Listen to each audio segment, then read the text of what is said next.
Però prima di dare lettura io vorrei salutare intanto e chiedessi anche un saluto magari rapido all'amministratore unico di Veneto Agricoltura, commissario straordinario, Pino Nezzo, che oltre ad essere un amico è una persona che tutti conosciamo e estremamente competente, quindi sono anche orgoglioso se vuole dare un saluto molto rapido, perché so che vorrebbe stare dall'altra parte, però tanto per fare gli onori di casa. Bene, ringrazio l'assessore che mi dà questa opportunità, semplicemente per fare un saluto e per, come dire, testimoniare per quel po' che vale l'impegno mio assieme alla struttura che peraltro ha già testimoniato di essere, come dire, stata inserita nell'ambito dell'attività a supporto della gestione del piano di sviluppo rurale vecchio e ovviamente anche nella predisposizione del nuovo. Io mi aggiungo e in questo senso, come dire, mi fa piacere poter dare il mio contributo anche in questa veste. Da una parte sono un po', come dire, preoccupato, tra virgolette, perché comunque è sempre una responsabilità nuova, dall'altro sono anche molto contento di, come dire, arrivare a svolgere questa funzione perché, come dire, so di potermi inserire all'interno di una realtà la cui storia testimonia, insomma, ecco, della competenza che è sempre riuscita ad esprimere e che quindi sarà in grado di continuare ad esprimere. Certo, sappiamo bene che il contesto all'interno del quale oggi e anche nei prossimi anni è chiamata a svolgere la sua funzione cambia e quindi come ogni strumento, perché al di là di tutto poi Veneto Agricoltura è uno strumento al servizio di e quindi come tutti gli strumenti ha la necessità di, come dire, fare un po' una verifica e quindi anche aggiustare la propria operatività. Tra l'altro questo penso che sia anche il momento giusto per sollecitazioni che vengono dall'esterno, non ultima, insomma, anche inutile nascondersi dietro un dito la situazione che vede un po' messa in discussione in generale, complessivamente, diciamo, il sistema della pubblica amministrazione, di cui, insomma, bene o male anche Veneto Agricoltura fa parte, ma non soltanto quella, c'è anche un contesto, insomma, in forte evoluzione, in forte cambiamento, tra l'altro anche, come dire, un po' le prospettive che si apriranno rispetto proprio anche alla definizione della nuova programmazione 2014-2020. L'unica ambizione, penso, che deve avere Veneto Agricoltura è quella di essere al servizio del settore primario complessivamente inteso e dell'agroalimentare, insomma della realtà che normalmente ha fatto riferimento a Veneto Agricoltura in maniera efficace e efficiente. È uno sforzo, come dire, che in qualche misura ha sempre caratterizzato anche nel passato Veneto Agricoltura, perché penso che questo tipo di esercizio sia sempre stato fatto e in particolare dovremmo essere più attenti in questo momento per la situazione che stiamo attraversando. Vorremmo anche essere sempre di più come dire, braccio operativo della Regione, con una profonda integrazione, diciamo, rispetto anche a quello che è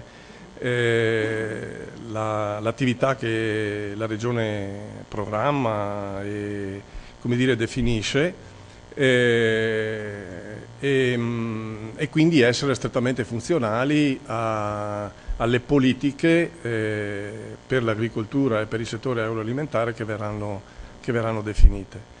E tra queste ovviamente quella della programmazione per lo sviluppo rurale. L'iniziativa di oggi ne è un'ulteriore testimonianza. Io adesso non entro nel merito, anche perché non ne sarei in grado, sono arrivato l'altro giorno, ho visto che c'era questo appuntamento e tra l'altro devo dire su sollecitazione anche dell'assessore sono venuto e mi ha fatto piacere esserci. Quindi chiudo qua, vi ringrazio, auguro un buon lavoro per oggi ma anche per come dire, il seguito dell'attività. Grazie. Grazie dottor Nezzo, anche perché si inserisce il suo saluto nel dibattito di oggi che è legato alla priorità 1, che è proprio la promozione e il trasferimento di conoscenze e l'innovazione nel settore agricolo-forestale nelle zone rurali, quindi Veneto Agricoltura gioca una parte importante sicuramente anche su questo settore. Siamo al secondo dei 4 incontri dedicati alla presentazione al partenariato delle analisi condotte dallo specifico gruppo di lavoro e dedicato alla prima priorità individuata nella proposta di regolamento per lo sviluppo rurale 2014-2020. Come detto, oggi ci occupiamo della priorità 1 che riguarda la promozione e il trasferimento delle conoscenze e dell'innovazione nelle aziende agricole e forestali nelle zone rurali. È ormai chiaro che l'innovazione sarà la principale fonte di creazione di nuovo valore e motore di competitività per le nostre aziende, che sono sempre più impegnate nella difficile sfida per ricercare i più alti livelli di produttività e crescita nei mercati globali. Anche l'obiettivo europeo è quello di sostenere lo sviluppo rurale attraverso il miglioramento della competitività in un contesto di crescita sostenibile e sviluppo territoriale equilibrato. In questo caso, cioè della priorità 1, la promozione del trasferimento delle conoscenze e dell'innovazione si deve concentrare prioritariamente su 3 obiettivi: stimolare l'applicazione dell'innovazione e favorire la diffusione delle conoscenze nelle zone rurali, rinsaldare i collegamenti fra agricoltura e silvicoltura da un lato e la ricerca e l'innovazione dall'altro, incoraggiare l'apprendimento e la formazione permanente. Si tratta di tematiche che erano già state messe in evidenza nella conferenza regionale dell'agricoltura e dello sviluppo rurale nel 2011, alcune delle schede pubblicate mettevano in risalto l'importanza di questi aspetti per il futuro dell'agricoltura veneta. Ho più volte sottolineato anche in contesti e più occasioni l'importanza che dovrà assumere l'innovazione per lo sviluppo dell'agricoltura del Veneto. È evidente che l'innovazione non può, soprattutto in agricoltura, nascere per caso, ma è frutto di un lavoro e di un sistema integrato tra pubblico e privato che deve trovare forme efficaci di trasferimento e di diffusione. Dobbiamo capire che ci sono 2 differenti tipi di innovazione. Un primo che può essere ricondotto a un adattamento di stimoli esogeni esterni e quindi viene solo subita, e in un secondo tipo di innovazione che contrariamente implica un cambiamento verso nuovi modelli economici per le imprese, spesso associati a notevoli cambiamenti nella loro catena di fornitura e nella loro struttura. Il primo tipo di innovazione è una diretta conseguenza dei vincoli esterni e non implica che le imprese abbiano attitudine all'innovazione. Nel secondo caso, al contrario, il cambiamento non va avanti se gli imprenditori, i managers, i distributori, i clienti rimangono inerti, ma si sviluppa se essi abbracciano consapevolmente l'esplorazione di nuove possibilità associate a quello che è il paradigma del nostro tempo, il capitalismo globale della conoscenza. Espressione che trova il suo significato nelle 2 grandi forze che stanno plasmando il nuovo mondo dei consumi: la globalizzazione dei mercati che amplifica le opportunità di business e la dematerializzazione del valore dei beni. Noi vorremmo come strategia che le nuove misure che stiamo elaborando per il nuovo programma di sviluppo rurale favorissero questo approccio culturale. Il gruppo di lavoro che sta lavorando sull'analisi del contesto e sulle linee guida per la redazione delle misure ha elaborato un documento di base che riprende questo orientamento, cercando anche di far tesoro dell'esperienza proveniente dal piano di sviluppo rurale attuale. Questo documento, redatto dai tecnici di Veneto Agricoltura, professor Zanni e professor Volpe, è naturalmente un lavoro in corso, per il quale auspichiamo anche la vostra proposta, la vostra collaborazione. Non è un lavoro concluso, quindi, ma un lavoro che mettiamo a disposizione per confrontarci con voi, e questo è il significato anche di questo incontro e la consultazione alla quale, come partenariato, siete invitati.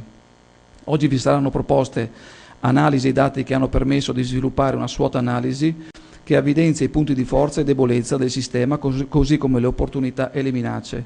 Questo ha permesso di delineare una griglia di fabbisogni, la cui soddisfazione dovrà trovarsi nelle strategie e misure che definiranno i contenuti del prossimo programma di sviluppo agricolo. Questa è la base su cui chiediamo di sviluppare le vostre analisi e considerazioni. Quindi Noi ci aspettiamo ovviamente un lavoro forte da questo punto di vista, soprattutto sull'innovazione e sulla ricerca, perché, come ho detto nella relazione, secondo noi sarà determinante. Prima parlavamo anche con alcuni amici, prima di iniziare la riunione, dove in altri contesti internazionali la ricerca e l'innovazione è diciamo un paradigma molto più forte di quanto invece lo è in Italia, e forse questo è uno degli errori più grossi che negli ultimi decenni si è compiuto a livello italiano. Vorremmo magari anche con il vostro contributo dare una piccola svolta quantomeno all'interno di un programma che è quello 2014-2020, che magari possa vedere l'innovazione parte integrante e il trasferimento dell'innovazione parte integrante dello sviluppo delle aziende agricole e del territorio rurale nel suo complesso. Vi auguro un buon lavoro e in bocca al lupo.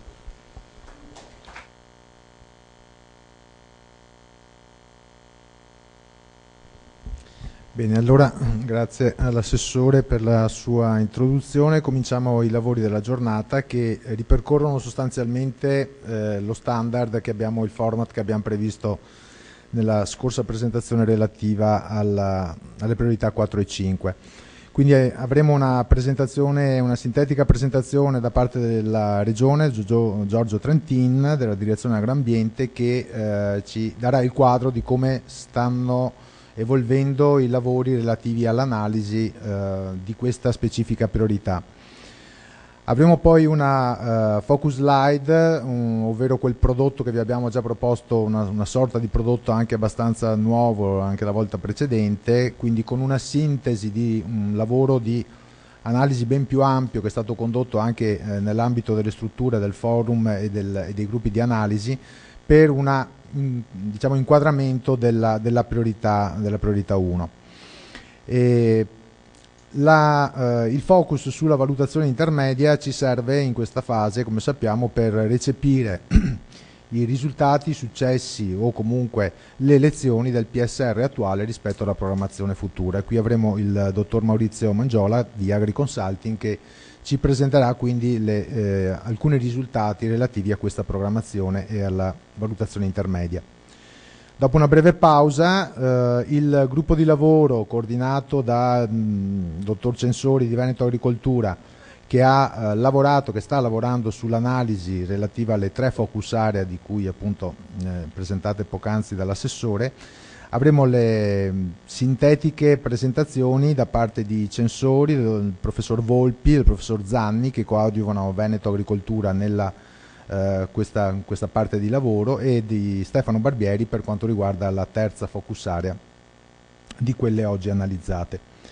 Un richiamo finale sullo stato di diciamo, realizzazione del percorso di consultazione col partenariato. Abbiamo la volta scorsa presentato quelli che si intendono proporre come criteri di definizione del partenariato, con l'esigenza di fare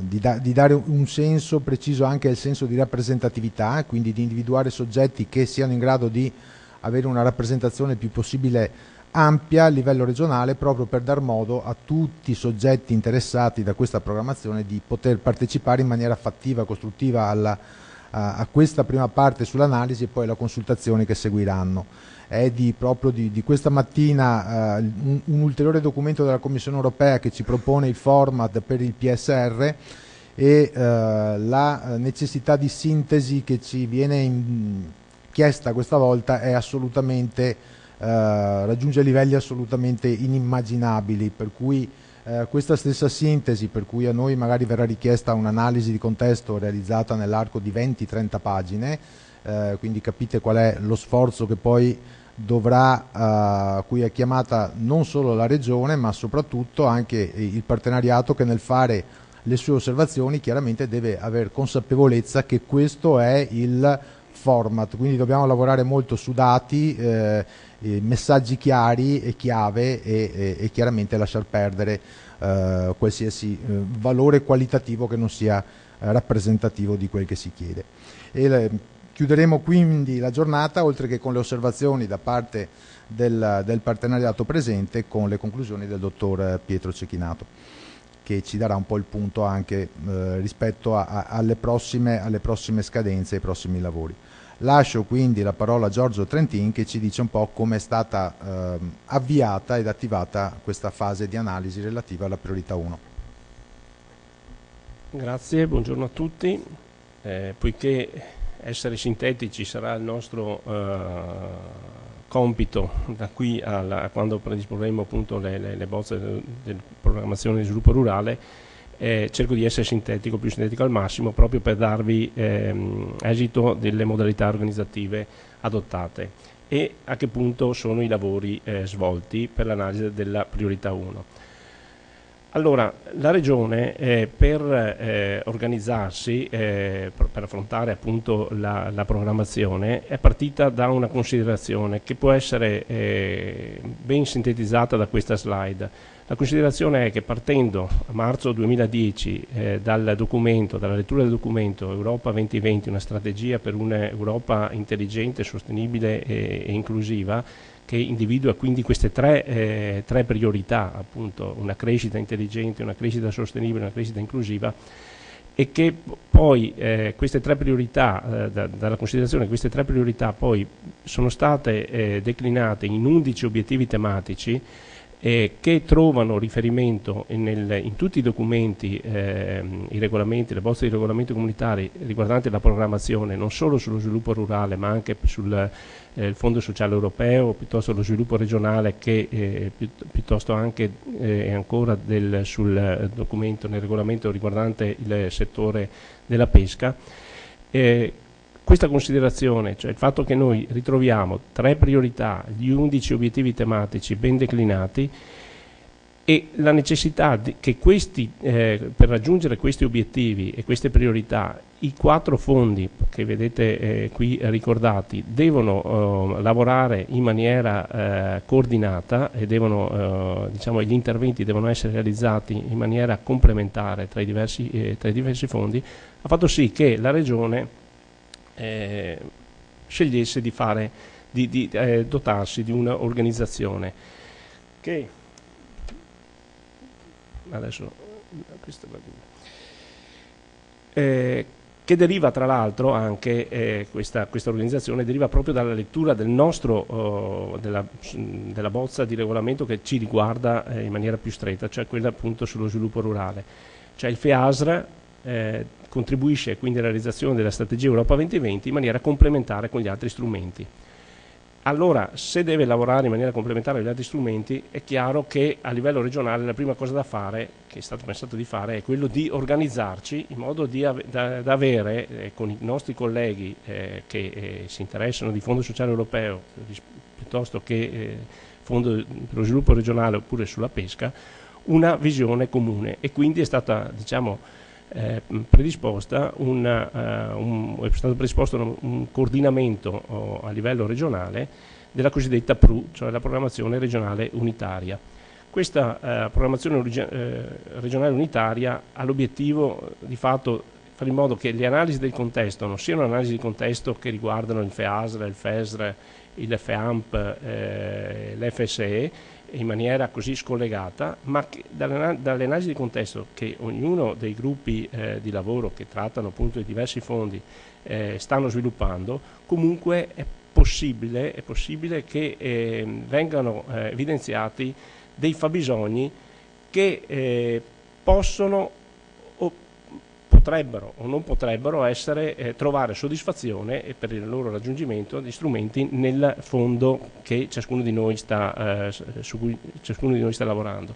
Nel senso che nell'analisi di contesto per quanto riguarda l'innovazione è chiaro che alcuni punti critici potrebbero, il gruppo di lavoro che sta lavorando appunto per l'analisi di contesto del FEASR, quindi noi, potrebbero evidenziare alcuni punti critici che però potrebbero, e quindi dei fabbisogni, che però non trovano immediatamente riscontro nella possibilità di realizzazione nel fondo per lo sviluppo rurale, ma potrebbero trovare anche riferimento in altri fondi, ad esempio l'FSE piuttosto che il Fondo per lo Sviluppo Regionale.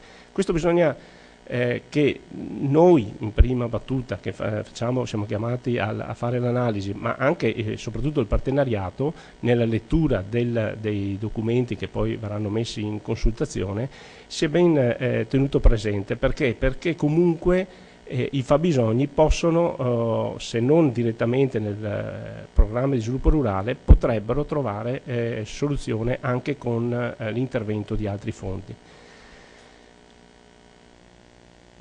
Se a livello regionale quindi si è considerata questa programmazione regionale unitaria, adesso caliamoci nell'ex settore primario, quindi nella nostra realtà che riguarda l'agricoltura. Noi facciamo riferimento al commissario dello sviluppo rurale, abbiamo un'autorità di gestione appunto rappresentata dalle direzioni piani e programmi, e poi abbiamo le diverse strutture. Le diverse strutture hanno sviluppato delle competenze, anche definite dal punto di vista proprio organizzativo regionale, e quindi ed hanno soprattutto maturato esperienze con l'attuale programmazione e se non addirittura con le passate programmazioni.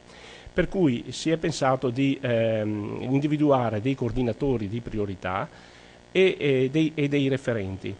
Di fatto questa prende in esame solo la mappa organizzativa per quanto riguarda la priorità 1. Abbiamo visto lo scorso venerdì dell'altra settimana la presentazione per quanto riguarda le priorità 4 e 5. Per la priorità 1 è stato individuato come responsabile il dottor De Gobbi, dirigente della direzione Agrambiente, e me come vicario. Praticamente qual è il nostro ruolo? Siamo responsabili e riferimento per quanto riguarda gli aspetti tecnici e applicativi e il coordinamento delle diverse fasi relative alla progettazione tecnica anche degli interventi. Quindi rappresentiamo, dottor De Gobbi ed io, rappresentiamo il riferimento per quanto riguarda questa priorità. Lo stesso vale, poi è stato individuato un referente e un vicario, un responsabile e un vicario per le altre priorità. Poi abbiamo dei referenti di focus area, colleghi della direzione, ma non solo della direzione agrambiente, perché ci siamo resi conto che è un lavoro trasversale che deve essere fatto, e quindi abbiamo la presenza per le 3 focus area che prima ricordava appunto Walter Signora. Sono individuati 3 colleghi che rappresentano la figura di riferimento per quanto riguarda gli aspetti tecnici e applicativi specifici per focus area appunto.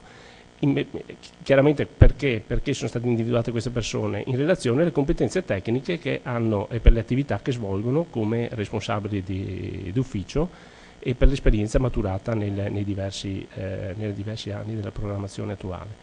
Poi che supportano questi referenti sono stati individuati degli esperti di priorità. Questi sono ancora più colleghi, sono colleghi che appartengono alle diverse direzioni, che trattano quindi materie diverse, per cui sono presenti colleghi forestali, sono presenti colleghi che si interessano di qualità, di sicurezza alimentare, di tutela del consumatore. Chiaramente poi sono state individuate 2 figure di referenza per quanto riguarda l'autorità di gestione che ha sempre questa funzione di regia, appunto il dottor Walter Signora e il dottor De Biasi, e poi il lavoro è stato affidato per quanto riguarda l'analisi di contesto a Veneto Agricoltura, che si avvale a sua volta di figure anche esterne, interne ed esterne alla sua struttura.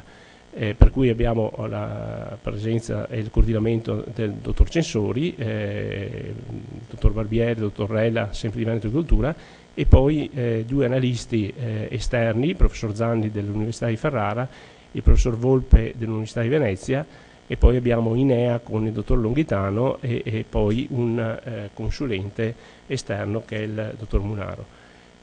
Questi esperti sono esperti di contenuto che dovrebbero assicurare attraverso le competenze riconosciute i lavori di analisi di contesto e di SWOT del PSR.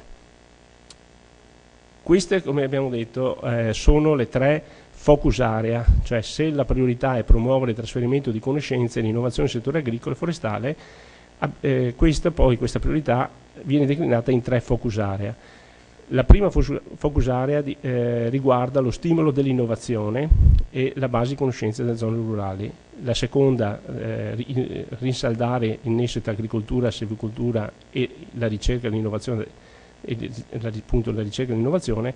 La terza è incoraggiare l'apprendimento lungo tutto l'arco della vita e la formazione professionale. Queste tre focus area, praticamente in queste tre focus area noi ritroviamo in maniera piena quello che il documento Europa 2020 indicava come priorità di crescita intelligente e gli obiettivi tematici individuati dal quadro strategico comune, in particolare 2 obiettivi tematici: potenziare la ricerca, lo sviluppo tecnologico, e l'altro obiettivo, investire in istruzione, competenze e apprendimento permanente.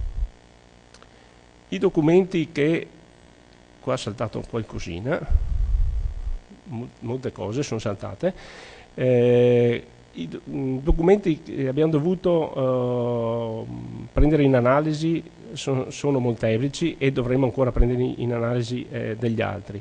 Solo schematizzate, qui poi sotto c'erano delle indicazioni dei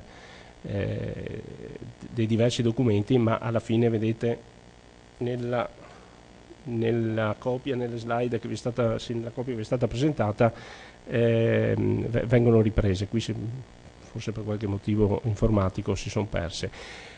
Comunque, partendo dal documento strategico Europa 2020, abbiamo poi altri documenti che riguardano più strettamente la ricerca, tipo Horizon 2020 o l'iniziativa Faro, l'Unione dell'Innovazione, ma dobbiamo ricordare che noi partivamo per l'analisi di contesto da una analisi fatta quando praticamente Europa 2020 veniva pubblicato, quindi questa analisi si è conclusa con la giornata di febbraio 2011 in cui è stata presentata praticamente l'agenda regionale e le priorità a seguito appunto del lavoro della conferenza regionale sull'agricoltura.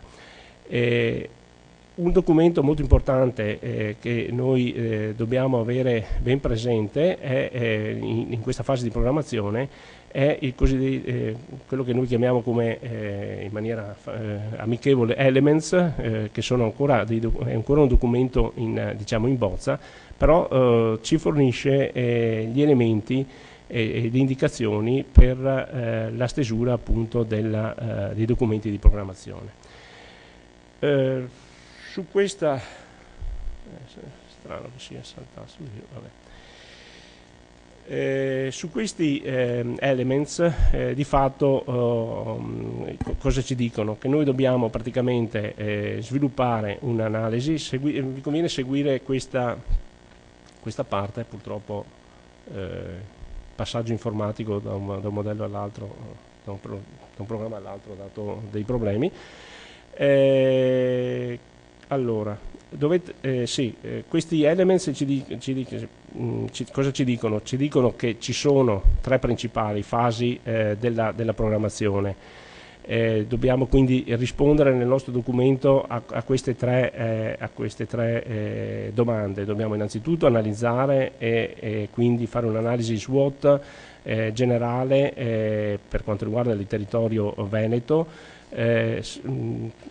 che descriva e che permetta che descriva bene i punti di forza e i punti di debolezza, le criticità, le opportunità e le minacce. E da questa analisi dovrebbero emergere dei fabbisogni e quindi una valutazione dettagliata dei fabbisogni, e questi fabbisogni poi dovrebbero trovare delle soluzioni con la messa in atto, diciamo, o comunque viene pensata una strategia per risolvere questi fabbisogni, per dare risposta a questi fabbisogni. In questa fase siamo diciamo nella appunto analisi e nella stesura dell'analisi e nella evidenziazione quindi di fabbisogni da parte del gruppo di lavoro. Questa analisi questa analisi da parte del gruppo di lavoro è stata fatta partendo da questa considerazione che appunto viene riferita a livello di elements, cioè che la priorità 1, cioè favorire il trasferimento di conoscenza e di innovazione, è una priorità orizzontale e deve essere affrontata separatamente, questo ci dice. Quindi perché? Perché il trasferimento della conoscenza e dell'innovazione è un tema trasversale, perché l'innovazione è al tempo stesso difficile da anticipare e da misurare con un indicatore. Quindi questa priorità è una priorità orizzontale, deve essere affrontata separatamente. Innovazione e conoscenze, promuovere l'innovazione e promuovere le conoscenze permette infatti di perseguire i 3 obiettivi di Europa 2020 e in particolare dello sviluppo rurale, cioè favorire la competitività, in particolare dell'agricoltura, favorire una maggiore sostenibilità dell'attività, quindi una gestione sostenibile delle risorse naturali e azioni per il clima, e conseguire anche uno sviluppo equilibrato delle zone rurali, quindi con, contribuire a rendere sostenibile l'economia rurale. Fantastico.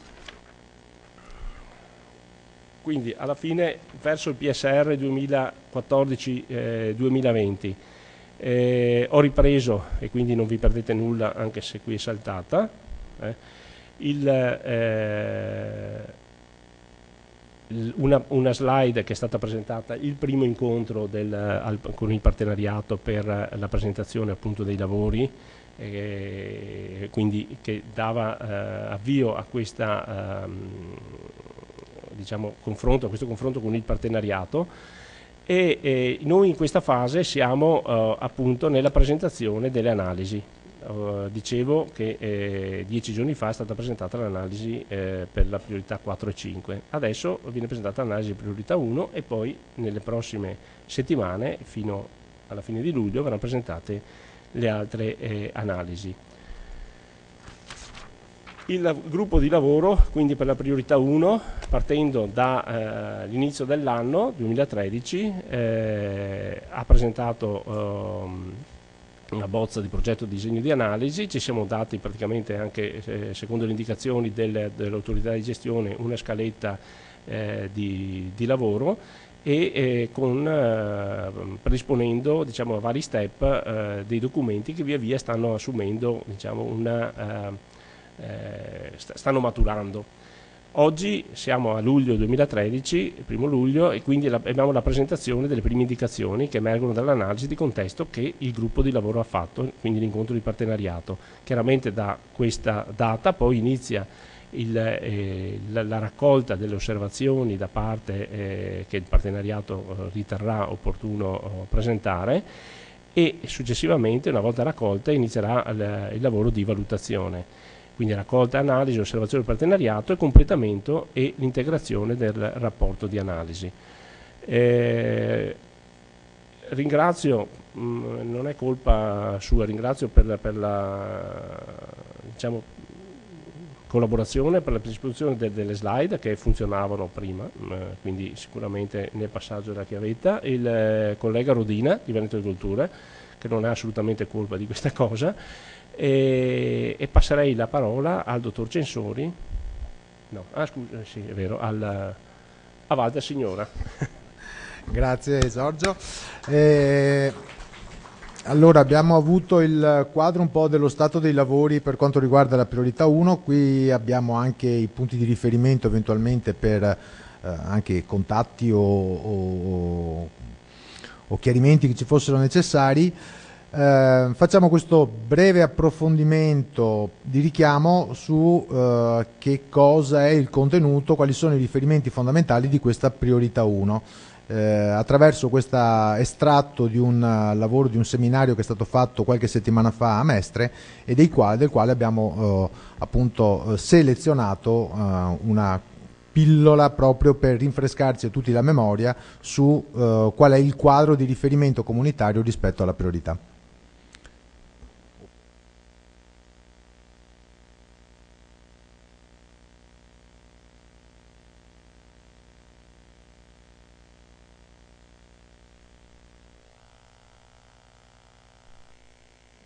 L'innovazione è in cima alla strategia dell'Unione Europea Europa 2020.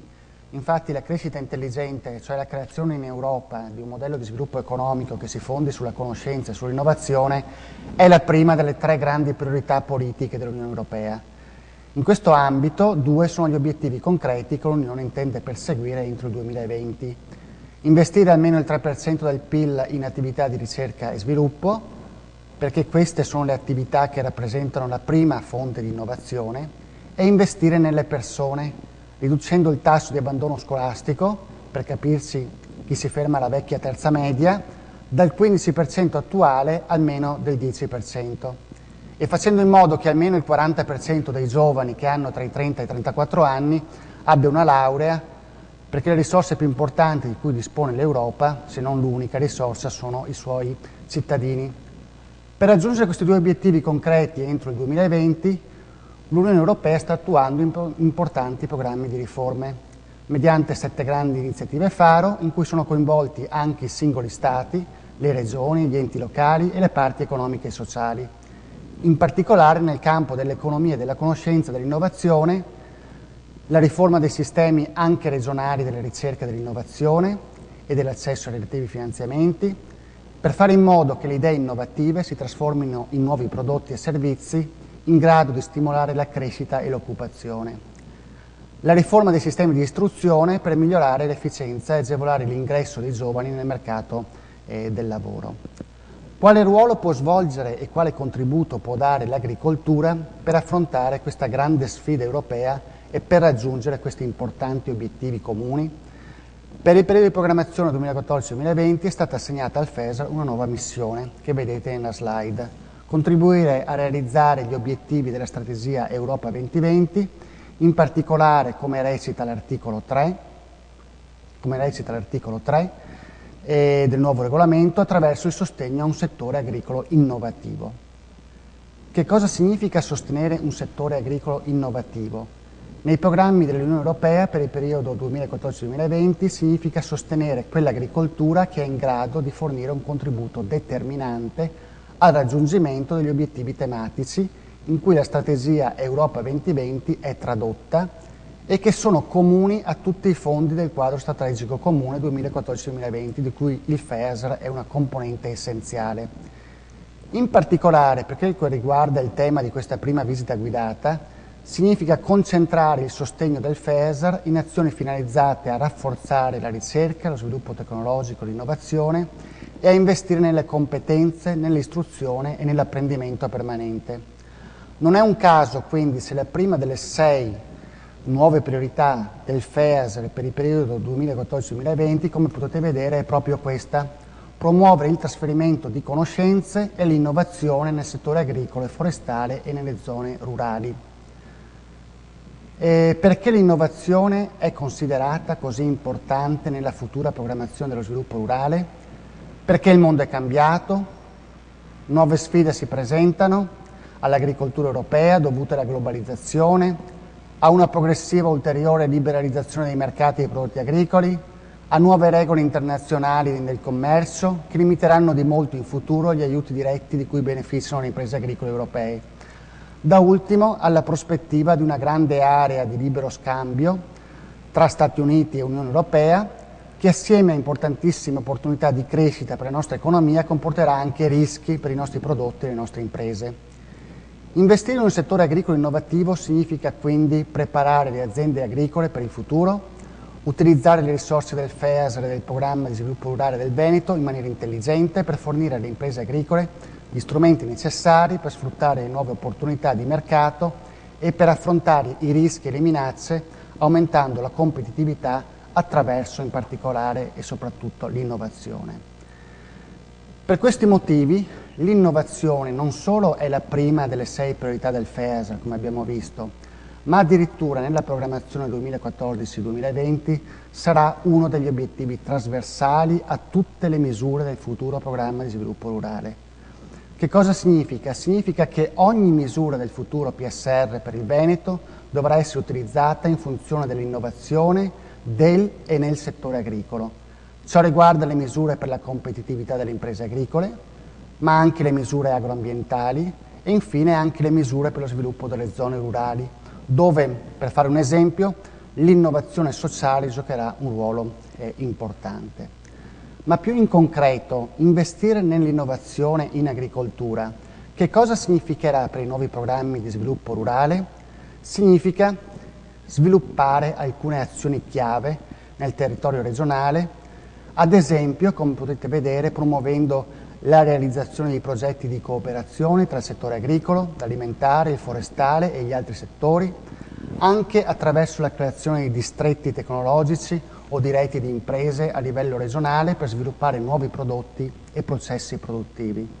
Significa la creazione e l'uso di servizi di consulenza per migliorare le prestazioni economiche e ambientali delle imprese agricole. Significa progetti per rafforzare i legami tra l'agricoltura e il mondo della ricerca e dell'innovazione attraverso la creazione di gruppi operativi che riuniscono agricoltori, ricercatori, consulenti, imprese di altri settori al fine di partecipare a un grande partenariato europeo per l'innovazione che verrà dedicato proprio al settore agricolo. Ma significa anche investire nelle risorse umane, in chi lavora e in chi fa impresa in ambito agricolo, fornendogli nuove conoscenze, nuove competenze per affrontare il mercato globale, la possibilità di sperimentare nuove tecnologie, ma anche di scambiare esperienze con agricoltori di altri paesi europei. E naturalmente fare innovazioni in agricoltura con i fondi dell'Unione Europea non significa poter fare quello che si vuole. Significa partecipare a strategie, a politiche, a programmi europei che riguardano tutta l'agricoltura dell'Unione Europea. Significa partecipare in definitiva a una grande sfida, a un grande progetto comune europeo. In altri termini, come potete vedere, c'è un quadro di riferimento politico e programmatico per l'innovazione in agricoltura di cui occorre tener conto non solo nel programma di sviluppo rurale del Veneto, ma anche nei progetti stessi che le imprese presenteranno e nelle relative domande di aiuto. Questo quadro di riferimento, in sintesi, come potete vedere, è rappresentato da un'iniziativa faro, l'Unione dell'Innovazione, che traccia le grandi linee di riforma dei sistemi di sostegno all'innovazione anche regionali, dai partenariati europei per l'innovazione, uno dedicato all'agricoltura e uno all'uso dell'acqua anche nelle imprese agricole, e infine dal quadro strategico comune dell'Europa nel campo della ricerca scientifica, dello sviluppo tecnologico e dell'innovazione che si chiama Orizzonte 2020. Ecco, in questi documenti troverete gli indirizzi strategici e i temi su cui fare innovazione in agricoltura. Scoprirete innanzitutto che l'Unione Europea promuove un concetto ampio di innovazione che riguarda non solo gli aspetti relativi alla ricerca scientifica e allo sviluppo tecnologico, ma anche i modelli di organizzazione aziendale, anche il design, anche le strategie di marca e i servizi che comportano un valore aggiunto per gli utenti e i clienti. Le politiche dell'Unione Europea sosterranno poi tutte le forme di innovazione, non solo quella tecnologica, ma anche l'innovazione culturale e l'innovazione sociale. Scoprirete anche un nuovo approccio all'innovazione, un approccio che mira a sostenere e a finanziare l'intera catena del valore, come si dice, che dalla nascita di una nuova idea porta all'immissione in commercio di un nuovo prodotto. Una delle novità e delle opportunità più importanti della programmazione dell'Unione Europea sarà il nuovo partenariato europeo per l'innovazione dedicato al tema produttività e sostenibilità dell'agricoltura. Questa iniziativa europea non solo stabilisce 5 settori in cui sviluppare azioni innovative nel settore agricolo, dalla produzione alla commercializzazione fino ai nuovi sbocchi di mercato rappresentanti dalla bioeconomia. Il PEI Agricoltura individua anche i soggetti che saranno chiamati a realizzare queste azioni innovative. Gruppi operativi formati da agricoltori, scienziati, ricercatori, consulenti, ONG e imprese di altri settori produttivi e dotati di una struttura stabile con un proprio regolamento interno. Infine il PEI, come potete vedere, stabilisce le fonti di finanziamento di questi gruppi operativi. A livello regionale i gruppi operativi PEI, agricoltura saranno finanziati dal programma di sviluppo rurale. Tali gruppi inoltre saranno dotati di strumenti e di risorse per partecipare ad una rete europea e soprattutto per partecipare ai grandi programmi europei di ricerca e innovazione a partire dal programma quadro Orizzonte 2020. Per aprire una rapida parentesi, non sottovalutate neppure l'attenzione dell'Unione Europea al tema dell'acqua e in particolare della gestione dell'acqua nelle campagne. Il partenariato europeo sull'acqua si coordinerà con quello sulla produttività e la sostenibilità in agricoltura e affronterà in maniera innovativa questioni relative all'acqua e alla quantità dell'acqua a livello delle aziende agricole. Come si è appena accennato, creare dei gruppi operativi nell'ambito di questo partenariato europeo significa anche offrire alle aziende agricole del Veneto l'opportunità di poter partecipare con idee e progetti a programmi europei più ampi. Nel programma quadro Orizzonte 2020 l'Unione Europea investirà circa 70 miliardi di euro in 7 anni, di cui quasi 5 miliardi di euro nella priorità relativa alla sicurezza alimentare, all'agricoltura e alla bioeconomia. Sono risorse importanti che non possiamo permetterci di ignorare e che se anche il Veneto continuasse a utilizzare poco o nulla, come finora è successo, altri territori e altre imprese utilizzeranno. I gruppi operativi del PEI Agricoltura saranno l'avanguardia dell'agricoltura veneta in Europa, in definitiva.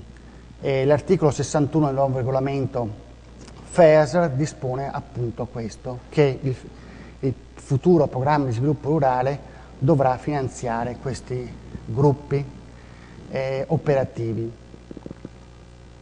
Questi gruppi operativi sono anche un esempio concreto di che cosa potrebbe significare disegnare un programma di sviluppo rurale per il Veneto per il periodo 2014-2020 considerando l'innovazione come un obiettivo trasversale a tutte le misure. Infatti attraverso il FEASR c'è la possibilità di sostenere non solo la creazione e il funzionamento di questi gruppi operativi partecipanti al partenariato europeo sull'innovazione in agricoltura, ma anche la consulenza necessaria per crearli e per riunire le imprese, per finanziare le stesse attività di ricerca, sviluppo e innovazione anche in collaborazione con università ed enti di ricerca, ma potranno essere finanziate anche le attività di diffusione e di trasferimento dei risultati di queste attività innovative presso tutte le imprese agricole del Veneto, la formazione del personale sulle nuove tecnologie, la realizzazione di progetti dimostrativi, ma anche potrà essere finanziato il passaggio di queste nuove conoscenze, di queste nuove tecnologie innovative al mercato, mediante il sostegno a investimenti per nuovi macchinari o per investimenti aziendali destinati a introdurre queste innovazioni nel mercato. In sintesi, per concludere, attorno ai gruppi operativi del PEI Agricoltura, ai cluster, ai distretti tecnologici, alle reti di impresa, si potrebbe immaginare di organizzare progetti di filiera fondati sull'innovazione, che partendo da una prima fase di studio, di analisi, di ricerca, attraverso una ulteriore fase di confronto, di validazione e dimostrazione, portino infine a introdurre nelle filiere di diversi comparti produttivi agricoli del Veneto vere innovazioni di prodotto, di servizio, di organizzazione della stessa filiera, dalla produzione alla commercializzazione dei prodotti anche nei mercati esteri. L'innovazione sarà alla base della programmazione del FEASR e del PSR per il Veneto 2014-2020 per far fare al sistema agricolo veneto quel salto di qualità necessario per rimanere competitivo anche nei nuovi scenari del commercio mondiale.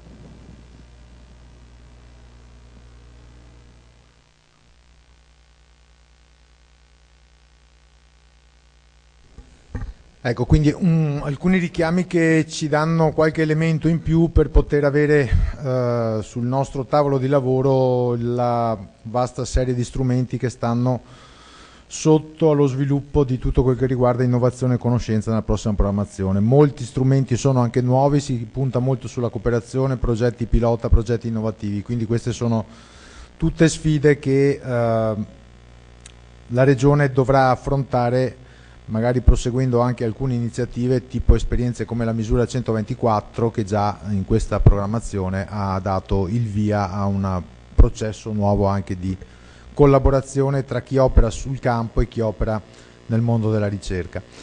Passiamo adesso a capire quali lezioni ci possono venire dal PSR 2007, soprattutto anche appunto traguardando la prospettiva della prossima fase di programmazione. Il dottor Mangiola di Agri Consulting ci dà una sintesi di questi elementi relativi sempre alla priorità 1. Prego. Buongiorno a tutti, cercherò anch'io di essere breve, quantomeno di darvi degli spunti di riflessione che vengono dalla valutazione che è un percorso in itinere. Noi stiamo facendo come valutatore indipendente del PSR 2007-2013 un percorso valutativo che ovviamente non si ferma allo stato di fatto, alla fotografia che vi presenterò in questo momento, ma è un percorso che va avanti, soprattutto per quanto riguarda quelli che saranno i risultati e gli effetti, gli impatti dell'attuale programma di sviluppo rurale. Ci saranno degli elementi che vanno valutati e che vanno considerati anche rispetto alla conclusione degli interventi del PSR attuale, per cui la fotografia che vi sto per presentare riguarda la valutazione intermedia. Cercherò di essere breve, per cui per ulteriori approfondimenti potete trovare il rapporto di valutazione sul portale del PSR. In sostanza la considerazione che noi abbiamo fatto sull'innovazione e sugli elementi trasversali che riguardano la priorità 1 sono considerazioni di carattere trasversale. Abbiamo cercato di osservare e valutare il programma di sviluppo rurale attuale, quindi il PSR 2007-2013, sulla base della logica di implementazione che la Commissione europea ha individuato nella declinazione delle strategie future, per cui abbiamo cercato di trovare degli spunti di riflessione valutativa anche alla luce di quello che è il processo di programmazione che state attuando in questo momento. Partiamo da una situazione, adesso ci sono due spunti sulla situazione di contesto che poi verrà probabilmente declinata più in dettaglio da chi si occupa dell'analisi della priorità.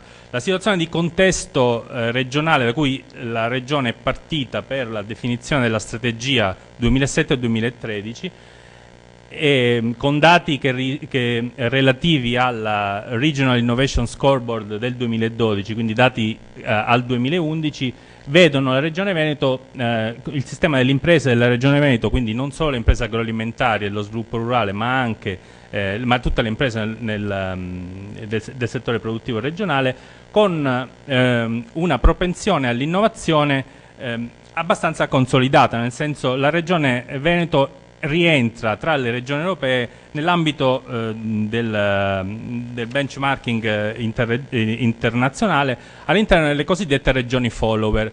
Il livello di classificazione che l'Unione Europea fa nell'ambito dello scoreboard raggruppa le regioni in regioni leader europee per l'innovazione, dove le situazioni di contesto e la propensione dei sistemi produttivi accelerano i meccanismi di innovazione all'interno del territorio regionale.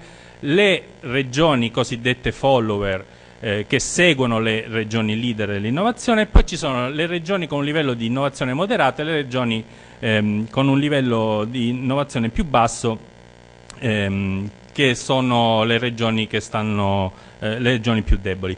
La Regione Veneto ha modificato con la strategia e con gli interventi a partire dal 2007 fino al 2011 la propria posizione. È passata da regione a livello di innovazione moderata a una regione con livello di innovazione follower, quindi che sta dietro alle regioni leader europee. Nessuna regione italiana si posiziona all'interno delle regioni leader, per cui la Regione Veneto si posiziona come tutte le altre regioni del nord Italia. In questo grafico, non so se c'è qua un puntatore. Questo grafico ci rappresenta un po' quella che è la logica di riflessione su cui è stata concentrata l'analisi valutativa. Il grafico esterno, quello azzurro, ci dimostra all'interno delle regioni italiane la propensione all'innovazione in-house delle imprese. Quindi, scusate, mi alzo perché questa è la regione Veneto, che ha un livello di propensione all'innovazione in-house elevato rispetto alle altre regioni italiane, ed è leader tra le regioni italiane insieme alla regione Lombardia e alla regione Piemonte come propensione delle imprese a innovare per proprio conto.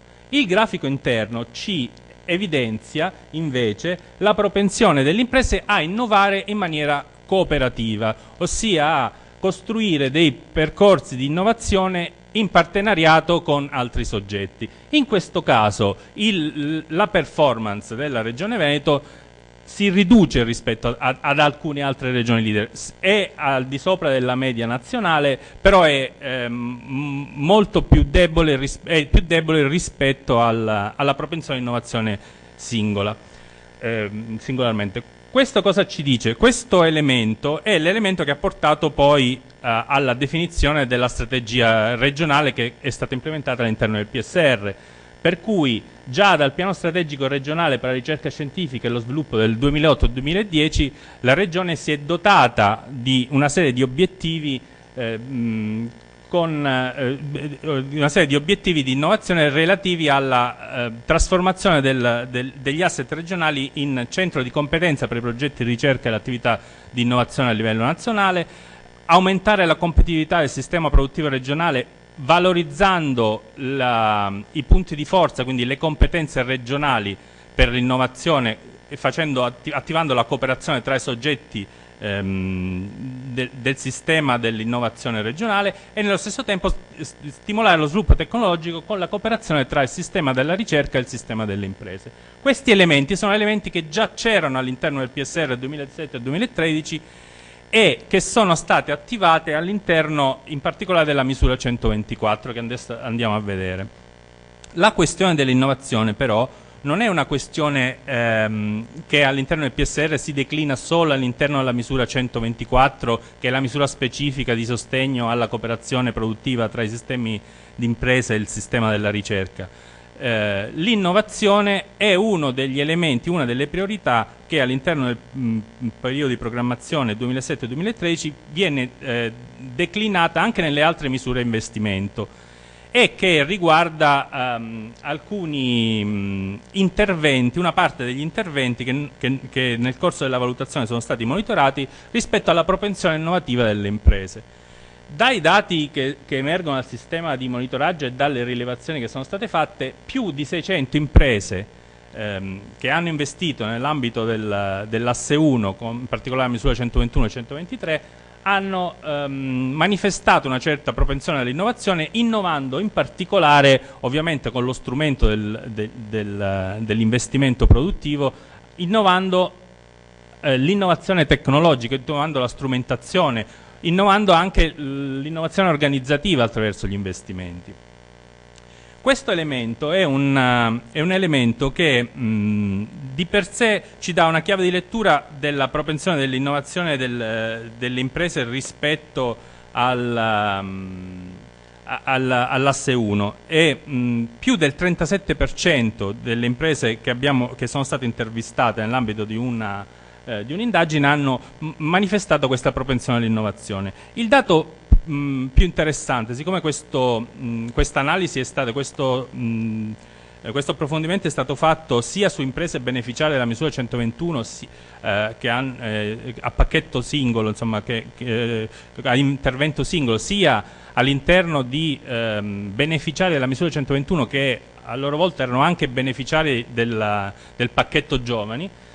È stato dimostrato come la maggiore propensione all'innovazione ovviamente viene fuori da imprese di nuova costituzione, quindi imprese che hanno beneficiato del pacchetto giovani. Questo è un elemento interessante che dimostra, insomma, il livello di innovazione oltre che del settore produttivo, anche della capacità e delle dinamiche imprenditoriali. La misura 124, che è la misura che era stata che aveva la funzione di mettere a sistema l'innovazione così come è interpretata nel prossimo ciclo di programmazione, quindi con un sistema di interventi di cooperazione tra il sistema della ricerca e il sistema delle imprese. La misura 124 è stata osservata rispetto a una serie di elementi che possono essere utili al partenariato e a chi si occupa della programmazione del periodo 2014-2020. Ci sono una serie di elementi che sono stati tenuti in considerazione. Innanzitutto la tipologia di innovazione. Abbiamo osservato cosa i progetti della misura 124 portassero all'interno del sistema produttivo, cioè innovazione di processo, innovazione di prodotto. Che propensione all'innovazione di processo, che propensione all'innovazione di prodotto, adesso vedremo. I meccanismi relazionali, l'altro elemento fondamentale introdotto all'interno del periodo di programmazione 2007-2013 è l'elemento partenariale, cioè la capacità del sistema imprenditoriale di innovare con la collaborazione all'interno delle filiere, ma con la collaborazione con i generatori di conoscenza, quindi con gli organismi di ricerca. Uno degli elementi che è stato osservato è la propensione alla capacità relazionale, alle dinamiche di relazione. Un altro elemento fondamentale che l'Unione Europea chiede ai valutatori è di verificare rispetto alla misura 124 la capacità di creare addizionalità, cioè il valore aggiunto di questi progetti di cooperazione. Un elemento interessante perché è uno degli elementi su cui poi la Commissione sta anche riflettendo per la declinazione di dettaglio della strumentazione di orientamento per il prossimo periodo di programmazione. E non da ultimo l'altro elemento che è stato osservato nella valutazione è la questione della governance. Come vedremo più avanti, la questione della governance rispetto a un processo che è un processo trasversale, orizzontale, è fondamentale, nel senso che l'innovazione non è un meccanismo, una peculiarità del settore rurale, non è una peculiarità del settore primario, non è una peculiarità del settore agroalimentare, ma è un elemento trasversale anche nella logica della strumentazione programmatica dell'Unione Europea, è un elemento che va visto in maniera trasversale e rispetto al governo trasversale dei processi di innovazione è necessario porre l'attenzione su quello che è il sistema di governance che sta alla base. Vediamo i risultati della misura 124. Al 2011 il rapporto di valutazione intermedio fa una fotografia della situazione al 31 dicembre 2011 con un aggiornamento al 2012. Al 2011 avevamo un livello di avanzamento del 60% che è arrivato all'88% alla fine del 2012, sulla base dell'analisi della documentazione disponibile di interviste che abbiamo fatto ai beneficiari che hanno concluso gli interventi al 2011, circa 646 imprese aziende destinatarie delle sperimentazioni. Che tipo di innovazioni sono state fatte?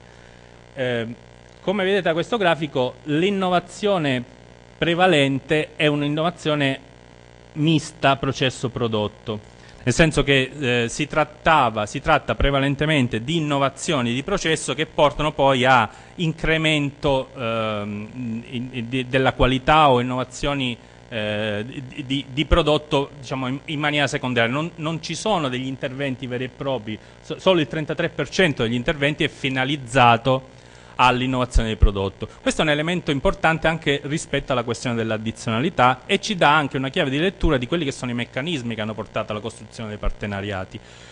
L'innovazione di processo è di per sé un'innovazione spinta dalla tecnologia, spinta dalla conoscenza, spinta dai sistemi di produzione della conoscenza, quindi di per sé l'innovazione come diceva l'assessore prima, un'innovazione eterodiretta, nel senso che sono i centri di ricerca che coinvolgono le imprese nella definizione di innovazioni incrementali rispetto ai fabbisogni attuali. Non sono innovazioni che cambiano che cambiano i modelli di business delle imprese, non è l'introduzione di prodotti che vanno ad aggredire nuovi mercati o che vanno a creare a portare sul mercato nazionale adattamento di nuovi prodotti. Si tratta di innovazioni che seguono bene o male le dinamiche relazionali strutturate in cui l'organismo di ricerca ha un patrimonio di conoscenza che trasferisce al sistema delle imprese. Questo elemento è un elemento su cui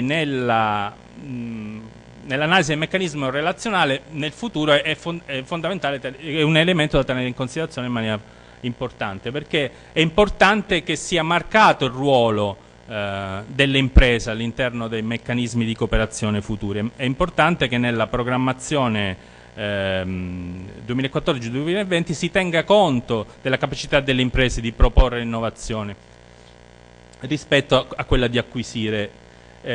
Naturalmente queste considerazioni, come dicevo prima, sono tratte da un percorso di valutazione in itinere che tiene conto dei primi progetti conclusi, che ovviamente sono progetti che probabilmente rispecchiano questi due elementi: il fatto che si tratti di imprese di medio-grandi dimensioni orientate al mercato nazionale e internazionale e con attivi rapporti di cooperazione stabili con gli enti di ricerca. Significa che probabilmente erano quelli già pronti che hanno iniziato, che proseguivano attività di ricerca consolidate e che le hanno concluse in maniera rapida, per cui questo elemento valutativo è un elemento da approfondire in una fase ex post.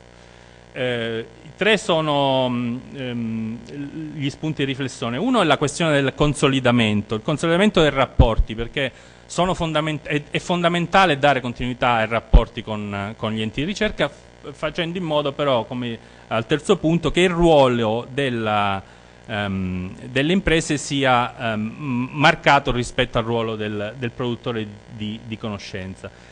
E nello stesso tempo, in un momento di crisi, il principio incentivante della misura ha permesso alle imprese che avevano difficoltà in termini di investimento nell'ambito dell'innovazione a poter acquisire queste innovazioni e il supporto da parte delle imprese.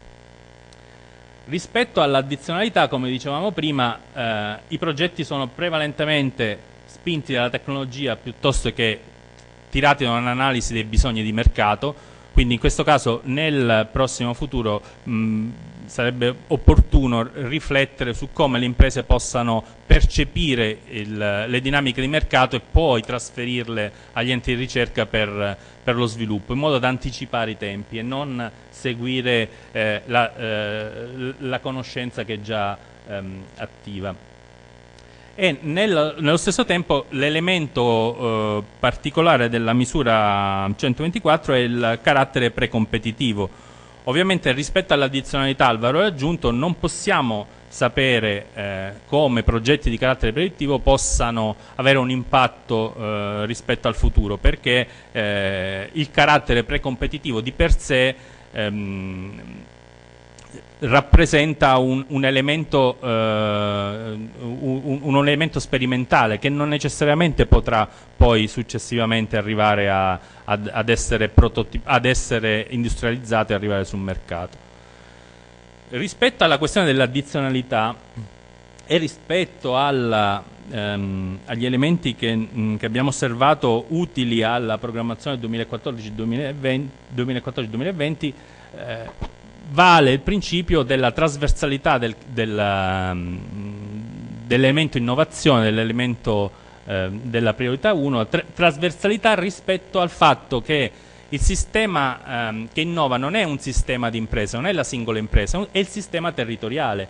Quindi l'innovazione dipende anche dalle risorse intangibili, da quelle immateriali, dalla capacità di interazione, dal cosiddetto capitale relazionale, ossia dalla capacità di aggregare soggetti, anche di natura pubblica, soggetti di natura pubblica e di natura privata, che la misura 124 già di per sé evidenziava con una cooperazione implicita, perché lo prevedeva nel bando il meccanismo di cooperazione, con la possibilità di creare partenariati pubblico-privati e con la cooperazione esplicita tra i soggetti, nel senso che le dinamiche relazionali hanno realmente creato meccanismi di cooperazione.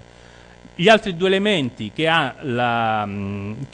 in parte sono stati tracciati dalla 124 ma che sono fondamentali nel prossimo periodo di programmazione è la questione della multidisciplinarità e la questione dei progetti che prevedono il contributo di più attori. Questi due elementi ulteriori sono elementi su cui alcuni partenariati si sono soffermati e hanno apportato degli elementi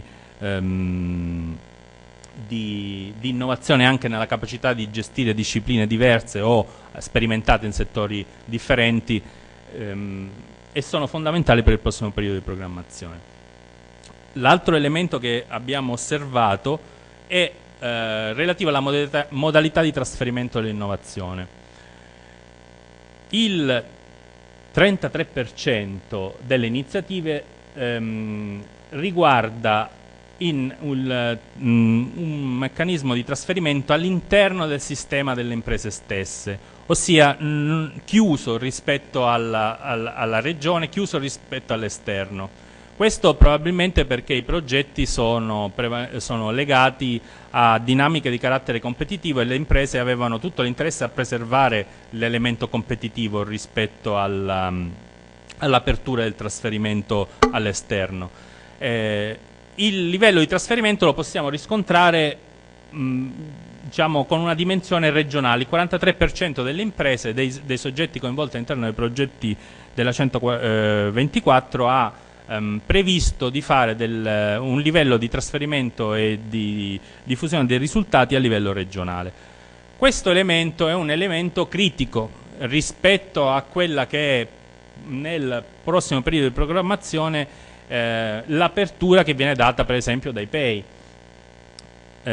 I PEI prevedono un'applicazione diffusa delle misure di innovazione disponibili, quindi un'apertura, anche perché la scala di cooperazione non è più regionale ma è multiregionale e di livello europeo. Nello stesso tempo le innovazioni quindi devono essere, siccome l'obiettivo dell'Unione Europea è quello di accelerare le dinamiche di innovazione a livello comunitario, l'innovazione deve essere rapida e deve avere un'apertura ampia e nello stesso tempo bisogna coinvolgere in maniera altrettanto rapida anche la comunità scientifica rispetto ai cambiamenti delle imprese, rispetto alla percezione dei cambiamenti che le imprese hanno del mercato, perché il mercato ha un'evoluzione molto rapida, soprattutto con l'arrivo dei paesi emergenti e con la competitività globale, per cui questa dimensione rispetto a quella che era quelli che erano gli asset della misura 124 vanno rivisti, va esplosa la capacità di trasferimento. L'ultimo aspetto rispetto alla misura 124, prima di passare a parlare velocemente del trasferimento delle conoscenze e dell'assistenza tecnica, riguarda alcuni elementi importanti nell'analisi del sistema di governance. Oltre ad analizzare i meccanismi attuativi del 124 abbiamo cercato di analizzare il sistema in cui il quadro della governance in cui opera lo strumento della 124 a livello regionale. Esiste un sistema della domanda, esiste un sistema dell'offerta regionale di innovazione, esiste un sistema di governance, di pivot istituzionale dell'innovazione, di soggetti che hanno la funzione di coordinare queste politiche, e questi elementi sono fondamentali perché il sistema è complesso, perché il sistema, se lo vediamo adesso nella slide successiva, lo vediamo a livello regionale, ci dà già una dimensione della complessità. Se consideriamo altresì il fatto che la governance dell'innovazione è un percorso trasversale anche a carattere nazionale, la complessità diventa ancora maggiore, per cui è fondamentale avere chiari i ruoli e le funzioni e le modalità di governance, perché bisogna preservare la trasversalità dello strumento, bisogna fare in modo che lo strumento sia integratore delle politiche a tutti i livelli, quindi non solo, già la programmazione dello sviluppo rurale prevede per l'innovazione la caratterizzazione ampia, l'innovazione non è più un meccanismo verticale, sistema della ricerca impresa, ma a carattere trasversale. Si introduce l'innovazione sociale, si introduce l'innovazione sostenibile, per cui il livello di innovazione è di tutto l'ambiente rurale. L'approccio quindi orizzontale necessita di un coordinamento forte, e così perché il coordinamento forte è una cosa che manca rispetto agli interlocutori. Una delle questioni evidenziate quando siamo andati a intervistare i soggetti beneficiari era l'interfaccia unica. Il beneficiario ha bisogno di facilità di interrelazione con la regione, ha bisogno di un'interfaccia unico, anche perché delle volte il sistema, gli investimenti del settore agroalimentare confinano con quelli del settore primario, e quindi i beneficiari possono essere sempre gli stessi, e in quel caso è necessario concentrare l'attenzione sulla costruzione di un'interfaccia unica. Questo disegno, che sembra uno scarabocchio, cerca di rappresentare la complessità del sistema. È una delle criticità su cui bisogna riflettere nel prossimo periodo di programmazione. La governanza delle politiche regionali dell'innovazione è fatta di politiche regionali, nazionali, europee, quindi di un sistema di politiche. All'interno del sistema, nel sistema di politiche interagisce un sistema di pivot istituzionale, un sistema della domanda e un sistema dell'offerta. Voi avete 4 università più una serie di centri di ricerca più un'altra serie di attori istituzionali che sono nell'ambito del sistema di offerta dell'innovazione. In più avete anche un quadro della domanda fatto del sistema delle imprese, del sistema delle rappresentanze delle imprese.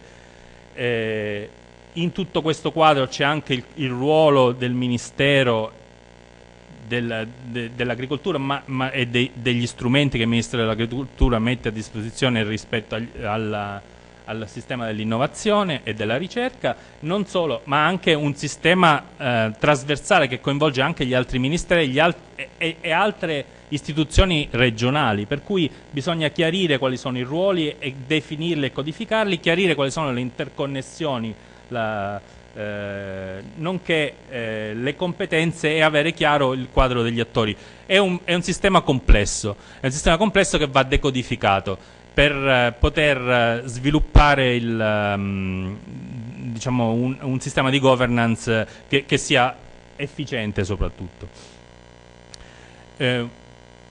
Questa ultima slide è una provocazione, tra virgolette, nel senso che abbiamo cercato di mettere nella colonna di sinistra, di destra abbiamo messo degli elementi che vengono fuori dalle priorità del prossimo periodo di programmazione, declinate da Horizon 2020, dal documenti faro della Commissione, e abbiamo confrontato questi elementi di priorità rispetto a quello che è il quadro degli interventi che vengono fuori dagli interventi della misura 124 attualmente.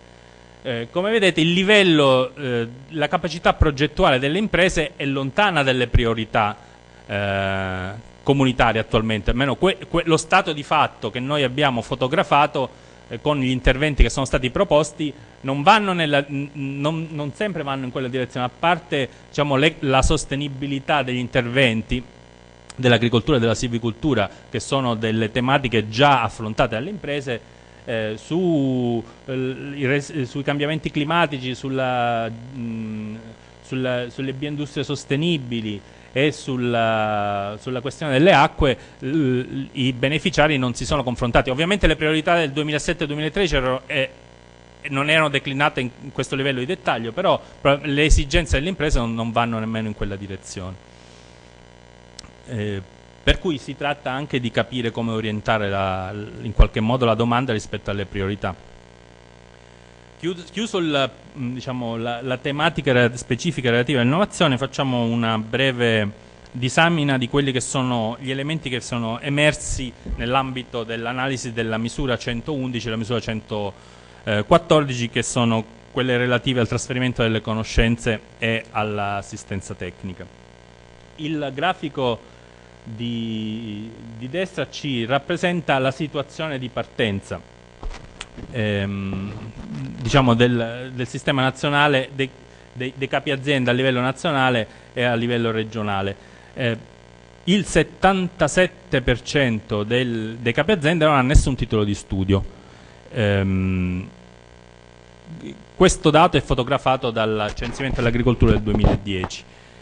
Solo il 16% ha un diploma superiore o di laurea e il 7% qualifica professionale. Rispetto a questo quadro, la Regione Veneto ha implementato un sistema di interventi finalizzati a trasferire un sistema di formazione e informazione destinate alla gestione aziendale, all'utilizzazione delle tecnologie informatiche e comunicazione, all'adozione dei sistemi di qualità e alla gestione sostenibile delle risorse naturali e dell'ambiente. Rispetto a questo, nel periodo di programmazione 2007-2013 il 99% si registra un'efficacia del 99% rispetto all'obiettivo. ossia il numero di partecipanti alla formazione è stato di 6.000, al 2011 è stato di 6.934 formati. Di questi 5.254 hanno concluso l'attività formativa. Questo vuol dire che il sistema gli interventi nell'ambito della misura 111 sono stati hanno avuto dei risultati evidenti, quantomeno per quanto riguarda la numerosità dei soggetti. Dove la sensibilità e la partecipazione maggiore è stata anche in questo caso da parte dei giovani, partecipanti alle azioni formative sono il 43%, sono giovani, e il livello, diciamo, le attività formative hanno riguardato, come abbiamo visto prima, prevalentemente l'efficienza gestionale, poi i sistemi di qualità e la sostenibilità ambientale. Rispetto alle ricadute, rispetto alle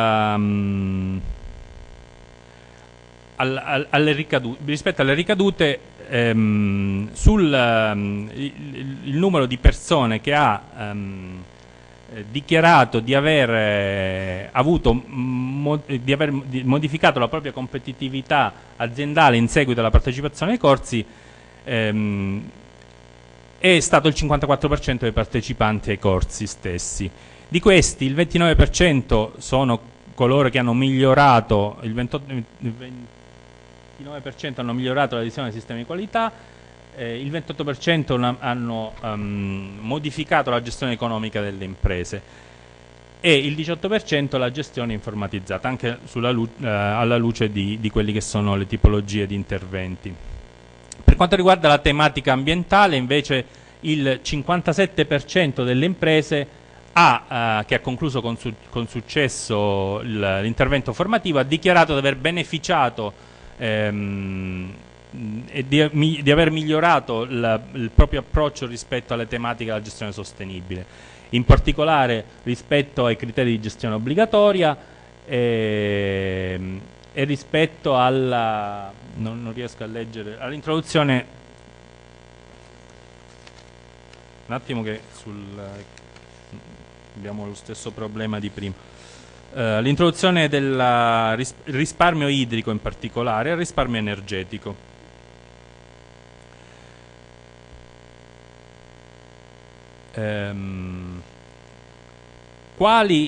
Un'altra questione valutativa che abbiamo analizzato è la partecipazione dei soggetti a più domande di aiuto.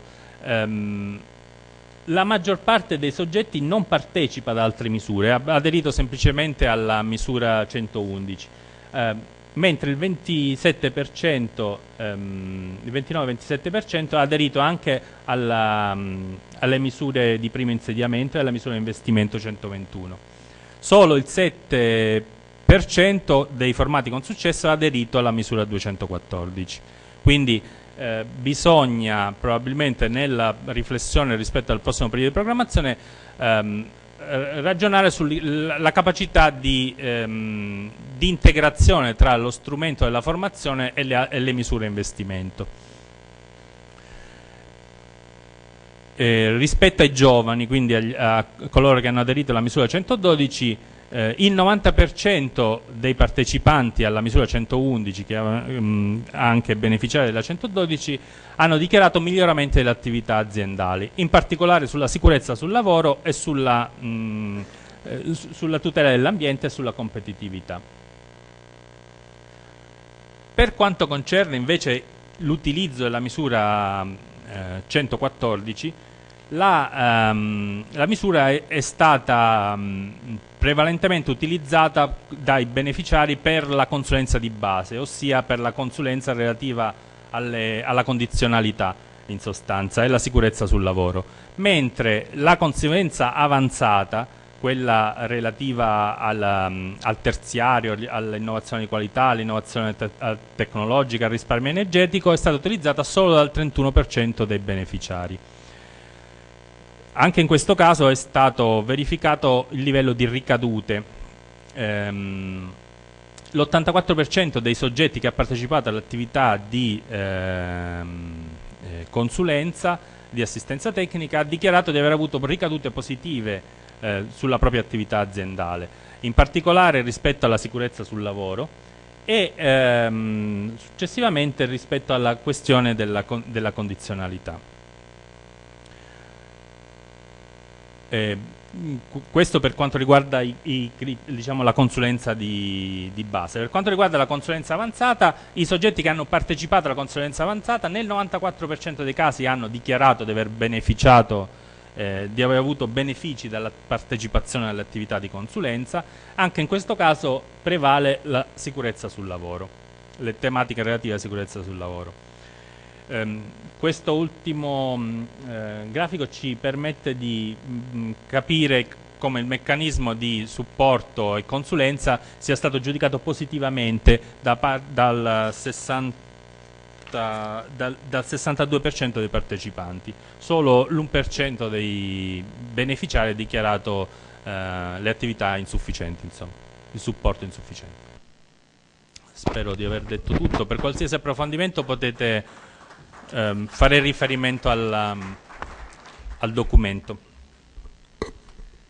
Bene, allora grazie dottor Mangiola e penso che abbiamo avuto molti elementi che ci saranno utili anche nella successiva valutazione delle analisi che verranno proposti fra un po'. Intanto facciamo una pausa di un quarto d'ora, quindi alle 4:25 possibilmente riprendiamo in modo da stare nei tempi perché siamo un po' in ritardo.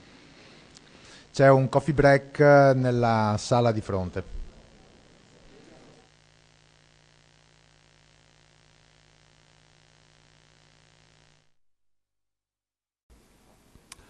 Allora, noi siamo partiti da un'analisi di contesto e in questa analisi di contesto, appunto, abbiamo cercato di definire quali sono gli aspetti sostanzialmente che riguardano il trasferimento di conoscenza e l'innovazione nei campi che vedete. Allora, la nostra analisi quindi non si è occupata di come e di chi produce e quali conoscenze, quali innovazione, quali sono gli strumenti per migliorare la produzione di conoscenze e innovazione, ma del trasferimento delle conoscenze e dell'innovazione. Quindi sostanzialmente noi abbiamo operato, e lo vedremo successivamente, è già stato toccato prima dal collega dell'Agri Consulting, abbiamo parlato del sistema dell'innovazione. Quindi trasferimento, quindi l'analisi, quello che ascolterete prossimamente, riguarda il trasferimento di conoscenze e di innovazione. Abbiamo sviluppato poi un'analisi SWOT dal punto di vista metodologico. Un brevissimo richiamo, è uno strumento di pianificazione strategica, permette di definire punti di forza, punti di debolezza, opportunità e minacce, quindi i punti di forza e debolezza sono interni, endogeni al sistema, quindi in questo caso la Regione attraverso delle opportune azioni, parliamo del PSR in questo caso, può influire. Le opportunità e minacce invece sono forze esterne che comunque incidono, che comunque influiscono e possono modificare in senso positivo o in senso negativo anche il sistema. Quindi questo è l'analisi SWOT. L'abbiamo visto prima, noi abbiamo parlato e parleremo di innovazione e di conoscenze, quindi il ragionamento nostro non è soltanto dal passaggio dal punto A, chi produce innovazione e conoscenze, al punto B, ad esempio le imprese agricole che dovranno applicare, recepire le conoscenze, recepire l'innovazione e produrle, ma si parla di un sistema. Abbiamo preso in questo caso la definizione dell'organizzazione per lo sviluppo della cooperazione, quindi l'insieme di soggetti che guidano, supportano, creano, trasferiscono e adottano l'innovazione. E in questo caso, vedete, ci sono le aziende, ci sono imprese di trasformazione, distribuzione, consumatori, fornitori di mezzi tecnici, gli enti di ricerca, di sviluppo, Veneto Agricoltura, gli enti finanziatori, le banche. Quindi questo è il sistema e in questo sistema evidentemente il lavoro nostro è stato incentrato, cercando di migliorare, di evidenziare quali sono le debolezze e le criticità e possibilmente di suggerire delle azioni, strategie e azioni per migliorare il funzionamento di questo sistema. Ovviamente nella relazione del collega Trentin avete visto prima, e parliamo della conferenza regionale dell'agricoltura, molti spunti, visto che è un lavoro fatto anche recentemente di febbraio 2011, molti spunti, e quindi è stata una base informativa importante anche per noi quanto fatto nella conferenza regionale. Qui vediamo graficamente sostanzialmente il sistema innovativo, ma l'abbiamo visto con un disegno diverso, dove c'è questa interazione tra questi soggetti, con molte frecce, con molte, diciamo, interrelazioni. Ripeto, quello che abbiamo cercato di definire è di migliorare il funzionamento di questo sistema. Una cosa che abbiamo ritenuto appunto di rimarcare, perché molte volte sono usati come sinonimi, molte volte hanno delle aree, spesso diciamo, di sovrapposizione, però la conoscenza è un concetto diverso di innovazione. Infatti la conoscenza di fatto è un processo dove a vecchia conoscenza si somma, si accumula nuova conoscenza, cioè quello che si scopre, quello che si sperimenta. Quindi la conoscenza si autoalimenta, e la conoscenza soprattutto è anche un bene che non si consuma con l'uso. L'innovazione invece è qualcosa di diverso. L'innovazione sicuramente utilizza la conoscenza, però l'innovazione è come uno scalino, è un momento, un elemento di discontinuità tra vecchio e nuovo, quindi nuove idee, start-up imprenditoriali, esperienze di frontiera. E l'innovazione evidentemente nasce, si sviluppa e si attiva dall'acquisizione prioritariamente di conoscenze, acquisizione di conoscenze e capacità di utilizzare queste conoscenze. Mi collego, e quindi questo rimarco quanto diceva prima sempre il collega di Agri Consulting. Anche queste sono delle definizioni tratte da documenti internazionali, in questo caso dal manuale di Oslo. Abbiamo un'innovazione che può essere un'innovazione di prodotto, un'innovazione di processo, innovazione di marketing e innovazione organizzativa. Anticipo brevissimamente un contenuto che dirò dopo. L'abbiamo visto prima nel campo agricolo, e alcuni dati che presenteremo sottolineano quanto si diceva prima. Prioritariamente, se non esclusivamente, ma diciamo prioritariamente, è ben diffusa l'innovazione di prodotto, è meglio diffusa in maniera più importante l'innovazione di processo, mentre carente sicuramente è l'innovazione di marketing e l'innovazione organizzativa. Questa innovazione di marketing, a nostro parere, tra l'altro, visto che i valori dei beni sappiamo che si producono bene in filiera, il valore che genera un bene è molto importante sia in collegamento con il consumatore, e il valore del bene si sviluppa molto, sempre di più, nell'area di servizio e nell'area dell'immateriale, quindi nelle esperienze, nei marchi, nella comunicazione, nei servizi in senso lato. Quindi questa dell'innovazione di marketing è un aspetto molto carente, come anche l'innovazione organizzativa. Un'altra classificazione così velocissima per quanto riguarda l'innovazione che si produce nelle aziende può essere appunto nuova per le aziende, cioè già altre aziende la praticano, la sviluppano, quindi un'azienda la fa propria e se la sviluppa. Nuova per il mercato invece è questa azienda che la propone sul mercato, o addirittura nuova per il mondo se questa azienda, ovviamente qui parliamo di grosse imprese, di multinazionali o di quello che è, una grossa azienda produce un'innovazione che propaga e diffonde nel mondo. Qui l'abbiamo visto anche prima, quando parlavamo degli innovation leader, innovation follower. Allora vediamo appunto l'Italia, il giallo che delinea buona parte dell'Italia, innovatori moderati, invece l'area del nord quindi andiamo dal Piemonte, Lombardia, Veneto, Friuli, sono gli Innovation Follower, l'abbiamo visto anche prima. Questo preso dall'Innovation Union Scoreboard 2013, quindi il Veneto in benchmarking con le altre regioni è sicuramente messo bene. Però questo dato, diciamo moderatamente positivo, considera di fatto 24 indicatori che misurano la presenza dell'innovazione in una regione. Perché il Veneto invece, se vediamo i fondi che vengono investiti in innovazione, allora, al di là di quanto possiamo leggere anche lì nel roll-up, no? Che tra il secondo obiettivo il 3% del PIL dell'Unione Europea dovrebbe essere investito in questo nuovo ciclo nella ricerca e sviluppo, vediamo che l'Europa, la linea rossa, sicuramente è superiore, c'è una media del 2%. L'Italia ha una media decisamente poco superiore all'1 e il Veneto è ancora più arretrato.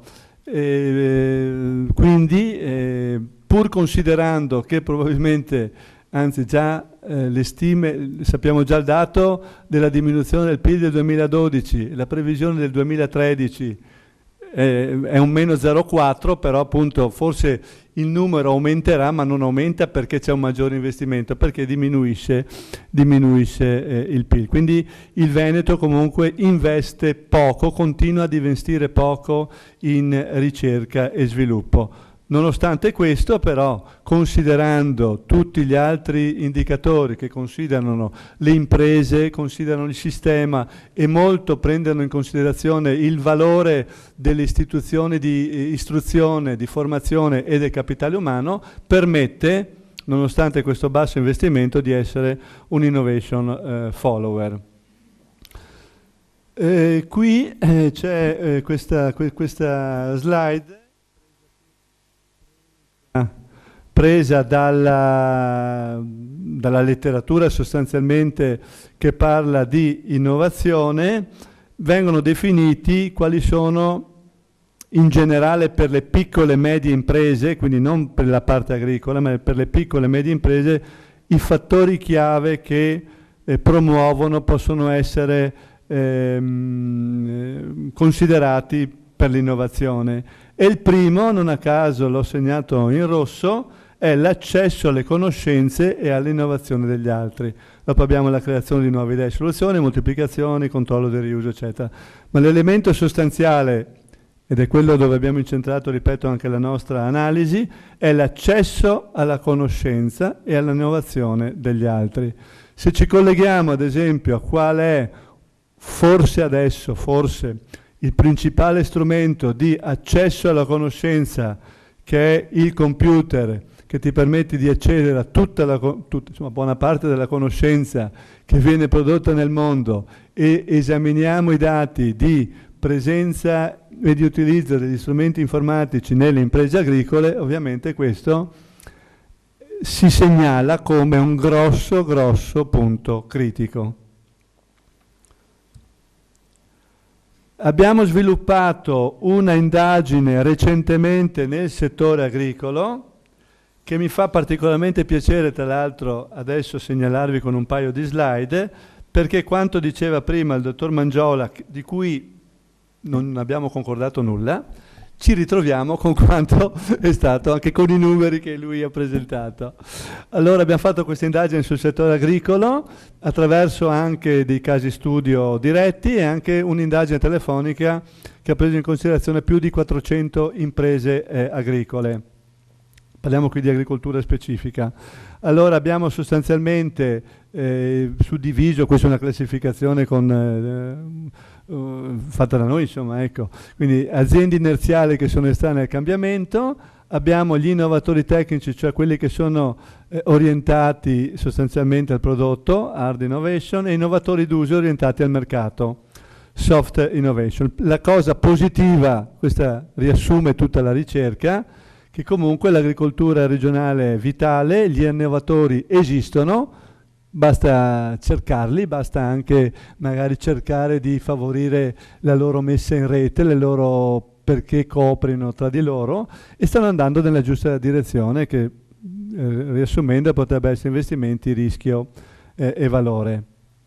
Allora, di questi innovatori che abbiamo chiamato in traiettoria dinamica, il 47% ha fatto dei cambiamenti negli ultimi 3 anni, però questi cambiamenti sono prioritariamente nelle macchine e attrezzature, quindi hard innovation, mentre molto meno in prodotti e servizi e molto meno ancora in commercializzazione e vendita. Se ci ricolleghiamo che, quanto dicevo prima, che il valore lo produce in filiera, ok, è abbastanza chiaro che chi ha il contatto prioritariamente con il consumatore finale, quindi parliamo di aziende di trasformazione o grande distribuzione, o grande distribuzione, sono quelli che si acchiappano, si prendono il valore della filiera.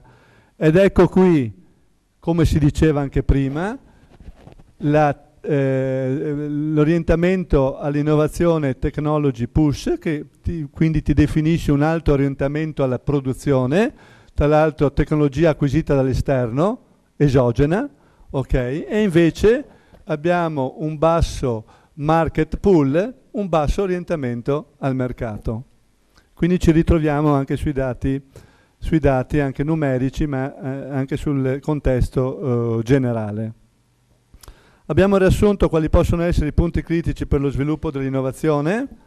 Quindi c'è una mancanza della cultura dell'innovazione, una bassa qualità delle conoscenze e anche del capitale umano. Abbiamo visto prima una slide che diceva e sottolineava questo. La limitata dimensione, quindi la struttura aziendale veneta, la conosciamo. La frammentazione della catena di fornitura, anche questa purtroppo la conosciamo, come conosciamo anche la debolezza delle aggregazioni, dei fenomeni di cooperazione, di essere in rete, dei distretti, sebbene adesso in qualche modo anche i distretti artigianali, industriali, diciamo, sono in qualche modo bypassati, insomma, però in agricoltura non si è raggiunto neanche quello. Sicuramente ci sono buoni esempi nella cooperazione, nell'associazionismo, eccetera, sicuramente sì. Barriera all'accesso all'innovazione, basso riconoscimento del consumatore della qualità, a maggior ragione nei momenti di crisi l'acquisto del prodotto lo fa il prezzo, determina l'acquisto del prodotto. Le difficoltà di finanziamento sono a tutte note e in qualche modo anche, diciamo, in questa frammentazione della catena di fornitura un certo limite nella governance. Questi sono i punti critici dello sviluppo dell'innovazione. Sempre nella ricerca che abbiamo sviluppato, e quindi un brevissimo assunto, ci sono delle caratteristiche delle persone che permettono e possono segnalare anche in futuro, quando si andranno a definire e scrivere le misure per favorire appunto la messa in rete, la cooperazione, favorire attività di formazione, ma anche attività di innovazione in senso generale. Dipende dall'età, ok? È abbastanza intuitivo. Il genere, anche qui la letteratura lo dice, le donne hanno, il sesso femminile ha maggiore capacità di gestire le situazioni più complesse, più articolate. L'area di origine, evidentemente, dove c'è una contaminazione di idee, di informazioni, di stili di vita, evidentemente c'è una maggiore facilità di apprendere il nuovo. Livello di isolamento, anche questo è un limite della struttura agricola. Dopodiché ci sono anche le esperienze, la qualità delle esperienze, quindi chi ha viaggiato evidentemente è più sensibile a guardarsi intorno, è più sensibile ad apprendere nuove informazioni, nuovi stili, nuove idee, eccetera, e soprattutto il livello di educazione. Qui evidentemente si parla di 2 livelli di educazione, uno è l'educazione tecnica e anche i linguaggi formali. Io sono rimasto un po' così colpito quando un professore universitario che ha studiato molto lo sviluppo delle piccole e medie imprese venete diceva che molti anni fa gli imprenditori veneti che cosa facevano? Senza investire ovviamente in ricerca e sviluppo, compravano in Germania piuttosto che in Francia o Nord Europa la macchina, se la portavano qua, la smontavano, rifacevano e via cominciavano il loro ciclo, quindi di fatto il loro investimento era soltanto nella produzione. Perché? Perché sfruttavano, oltre il capitale umano territoriale a cui prima si è accennato, sfruttavano, diciamo, la ricerca e l'innovazione che qualcun altro aveva creato, qualcun altro aveva prodotto. Oggi non è più possibile, perché anche dal punto di vista tecnologico tutte quante le macchine avanzatissime hanno livelli avanzatissimi di tecnologia, circuiti informativi, circuiti di tutti i tipi, quindi o in azienda hai qualcuno che ci capisce, quindi ingegneri che sono in grado di decodificare questi linguaggi, altrimenti non vai più da nessuna parte. E lui parzialmente spiegava anche in questo modo la crisi della piccola imprenditoria veneta. Comunque in senso generale è evidente, è chiaro a tutti che la consulenza e la formazione sono degli strumenti fondamentali per poter cercare di diffondere le conoscenze, diffondere i contenuti dell'innovazione a livello regionale. Da tutta la ricerca che abbiamo fatto, questi qua riassumendo, e quindi questo ci deve far pensare per sviluppare i successivi, abbiamo ragionato su questo per le successive considerazioni fatte nelle focus area. Le aziende che hanno detto qualche cosa, quelle che vi dicevo prima in ambiente veneto, sono quelle che hanno una cultura imprenditoriale aperta e in rete. La rete, proprio la collaborazione con gli altri, è un elemento fondamentale. Non a caso nei documenti comunitari l'articolo 36 parla specificatamente appunto della cooperazione. Sviluppa marketing, comunicazione, gestisce l'azienda con tecnologie informatiche, è orientata quindi al mercato internazionale. Anche qui vi ricordo soltanto un dato: il Veneto esporta 4,5 miliardi di euro in valore di prodotti agroalimentari, quindi buona parte, molto è dell'agroalimentare trasformazione, però ricordiamo ad esempio l'1,44 del settore vitivinicolo. Attenzione sempre di più alla smaterializzazione del valore. Anche qui, se prendiamo l'esempio del vitivinicolo, quando si cerca di creare differenziazione pensando al paesaggio, pensando al vissuto culturale, storico di un territorio, ci siamo. Soprattutto deve investire e accettare un rischio, perché uno degli elementi core di un imprenditore è quello di investire e non sa se l'investimento renderà o non renderà, quindi deve accettare il rischio. E torniamo al discorso di prima: partecipa a raggruppamenti di imprese. Mi avvio alla conclusione. Tutta questa analisi di contesto che io appunto ho riassunto brevissimamente ha fatto sì che si definissero un'analisi SWOT con l'evidenziazione dei punti di forza, punti di debolezza e le opportunità e le minacce. Questi punti di forza e di debolezza, che adesso io vi faccio vedere così velocissimamente, ve li troverete invece sono stati, scusate, raggruppati e sintetizzati nel lavoro fatto, che vi verrà presentato tra 2 minuti, vi verrà presentato appunto nelle diverse focus area. Cioè ogni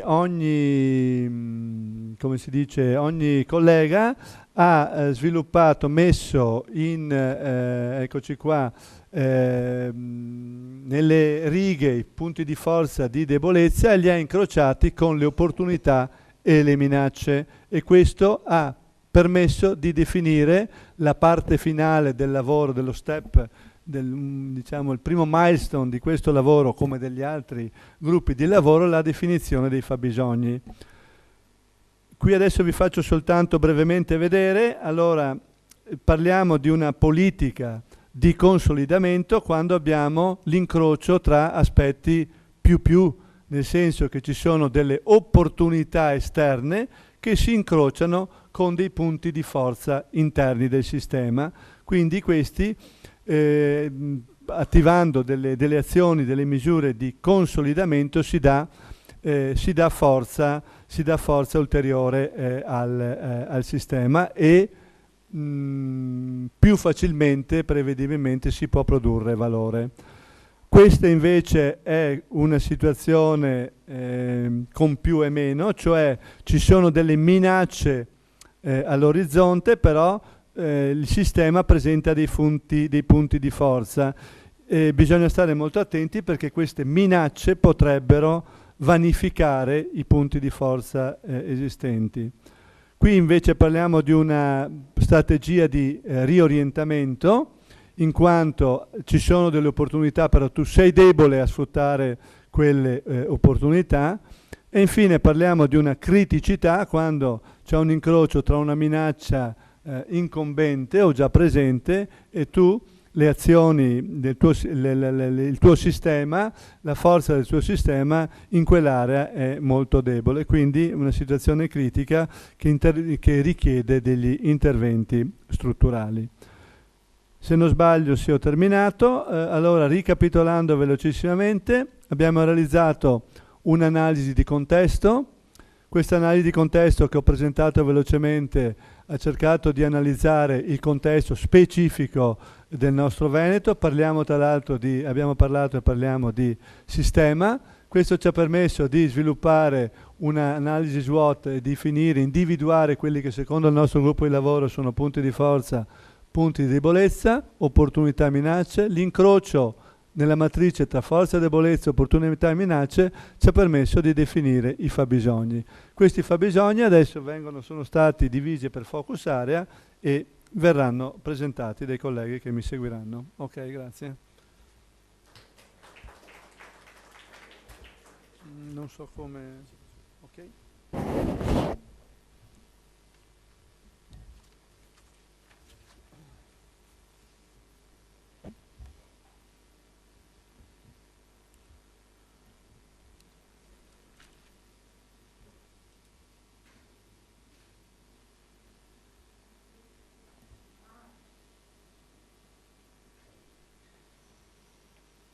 Sì, buongiorno.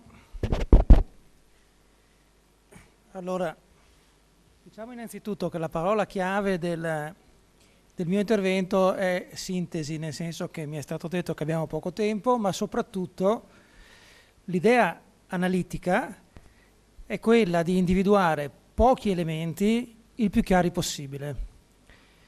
Diciamo che in questa linea di intervento 1, l'innovazione, abbiamo 3 focus area. La focus area di cui vi parlo io è questa, che vedete scritta nel titolo: stimolare l'innovazione e la base di conoscenza nelle zone rurali.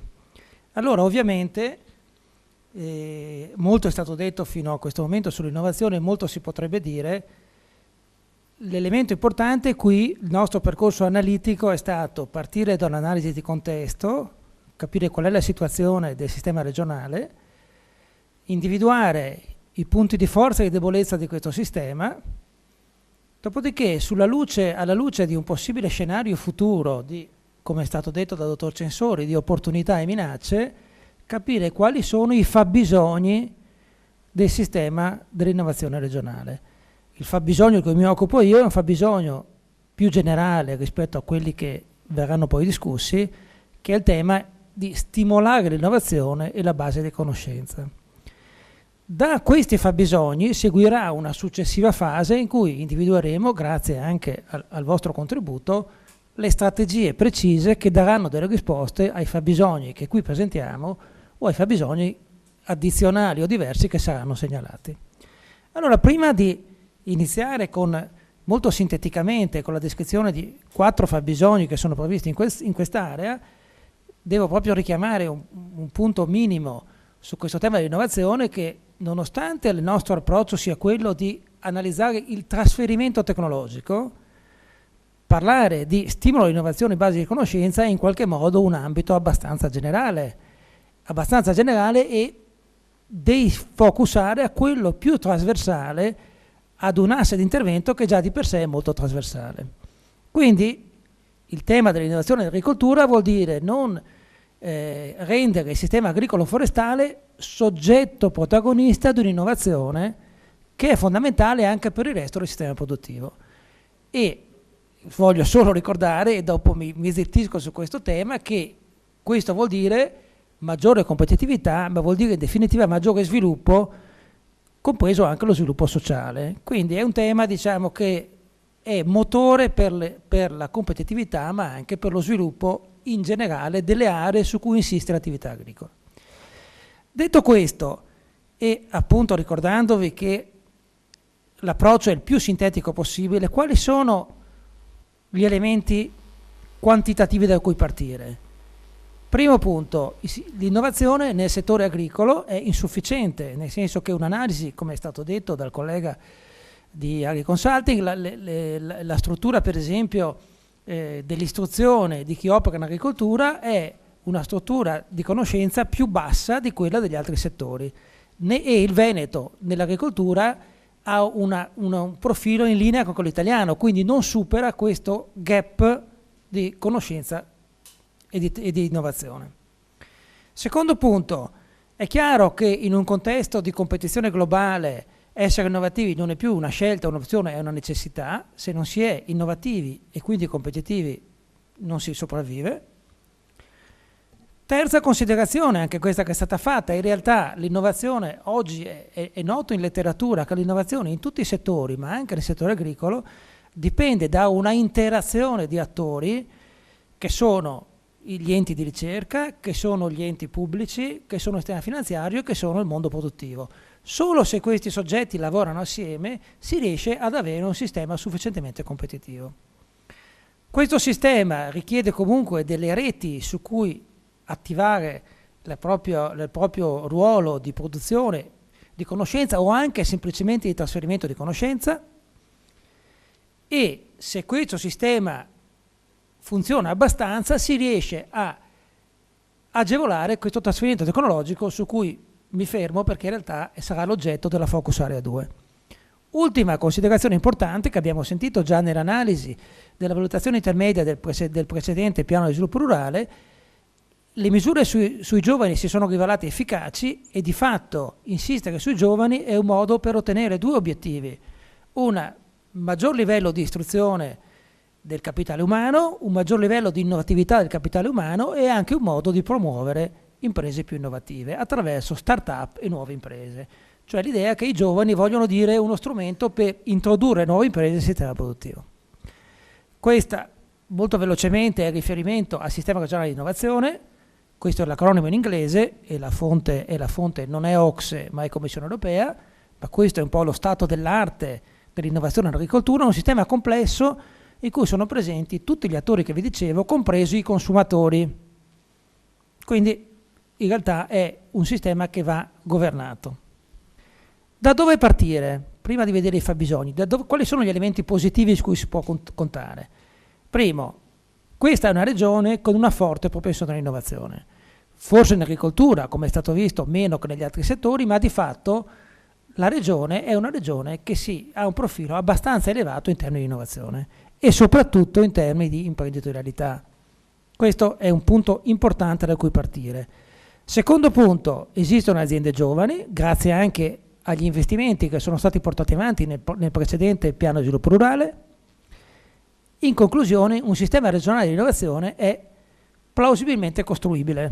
Quindi vuol dire l'idea del PEI, questa innovazione introdotta dalla programmazione comunitaria, cioè questi gruppi, diciamo, partenariati europei, possono essere, ci sembra di capire che nel Veneto ci siano spazi sufficienti per poterli costruire.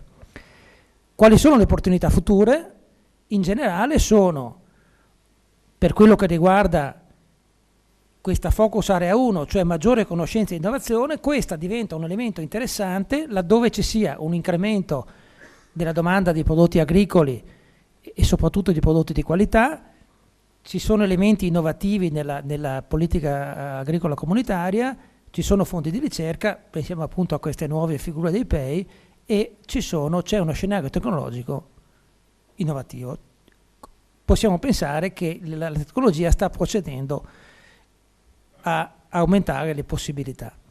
A questo punto io vi segnalo questi 4 fabbisogni, di cui qui ho messo i titoli, ma li vediamo uno per volta. Qui mi interessa cercare di comunicarvi qual è la parola chiave di questi fabbisogni. Primo, la governance. ci sono molti attori che sono coinvolti in questo processo, bisogna coordinarli e governarli. Secondo fabbisogno, c'è un tema di offerta.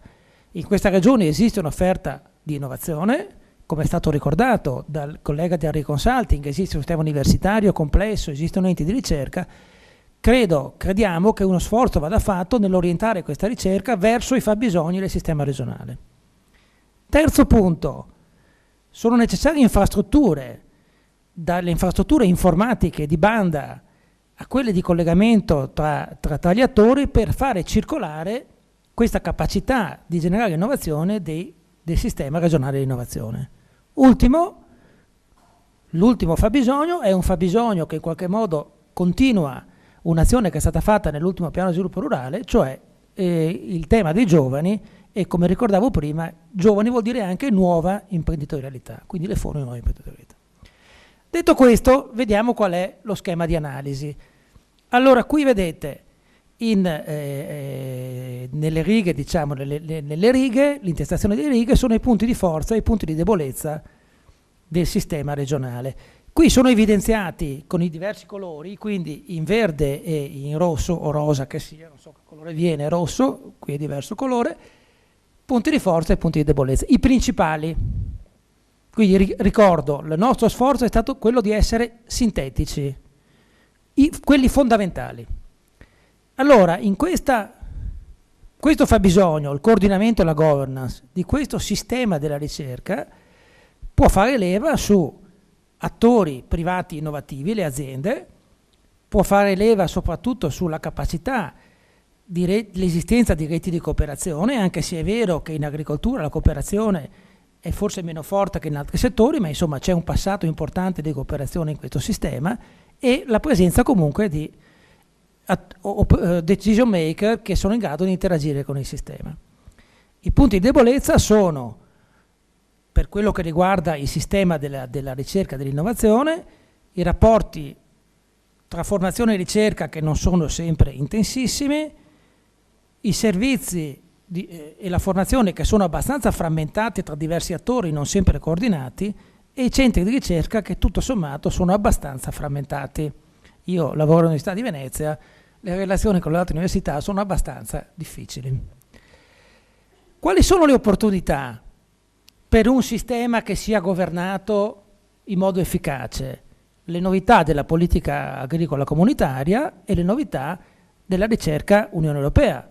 Abbiamo sentito che Horizon 2020 richiede dei soggetti che siano dei soggetti tipo i partenariati europei per l'innovazione in agricoltura, quindi che siano soggetti che sono in grado di operare efficacemente, coinvolgendo imprese, università, eccetera, eccetera. Il tema ovviamente della minaccia, direi che per quello che riguarda questo tipo di fabbisogno, la minaccia principale ci sembra essere la crisi economica. La crisi economica in qualche modo riduce le risorse disponibili per questo tipo di... Quindi si tratta di un'azione che sta a metà, di un fabbisogno che sta a metà tra il consolidamento e la ricerca, perché ci sono punti di forza, punti di debolezza, ma sta, diciamo, nella colonna delle opportunità. Quindi è una proiezione verso un futuro che può aprire delle possibilità che oggi non ci sono. Secondo argomento, secondo fabbisogno, potenziare l'innovazione e quindi in qualche modo pensare al sistema di offerta di innovazione, anche se il nostro focus è sul trasferimento tecnologico, comunque pensare che per il trasferimento serve un sistema di produzione di offerta di innovazione che sia in qualche modo adeguato al sistema regionale.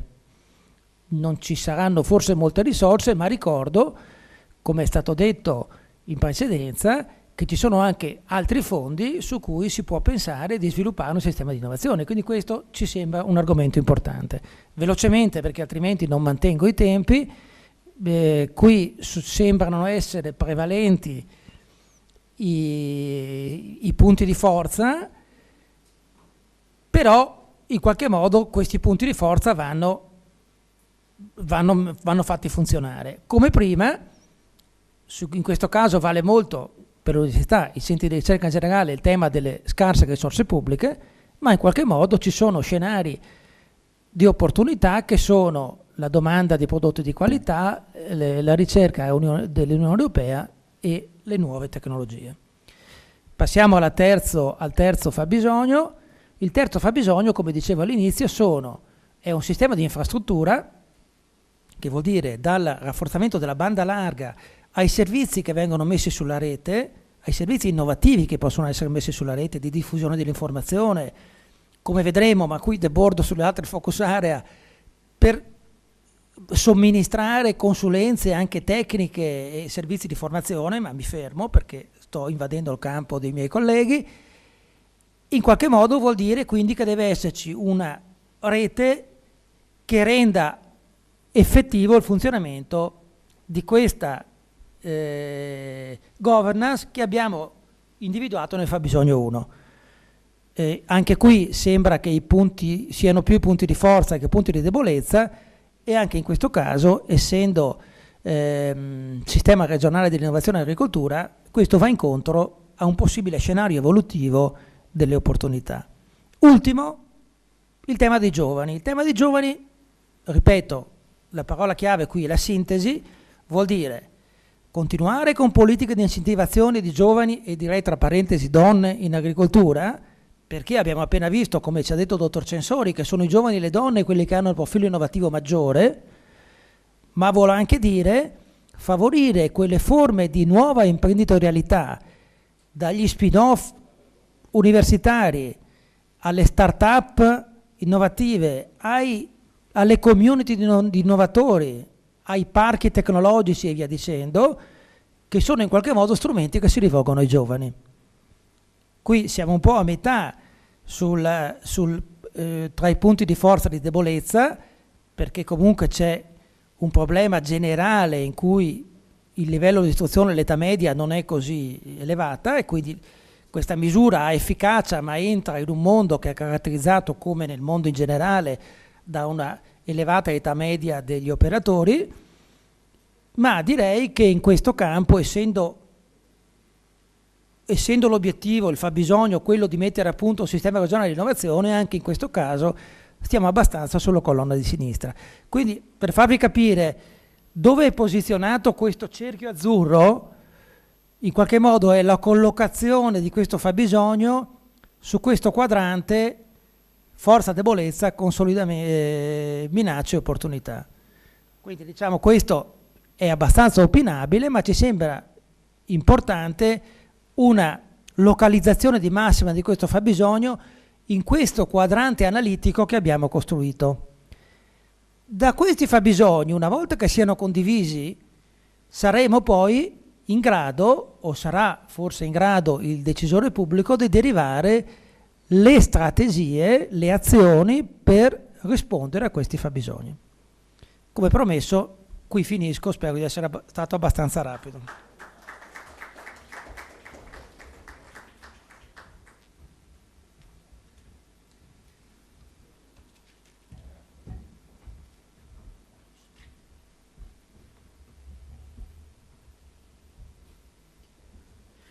Buongiorno a tutti.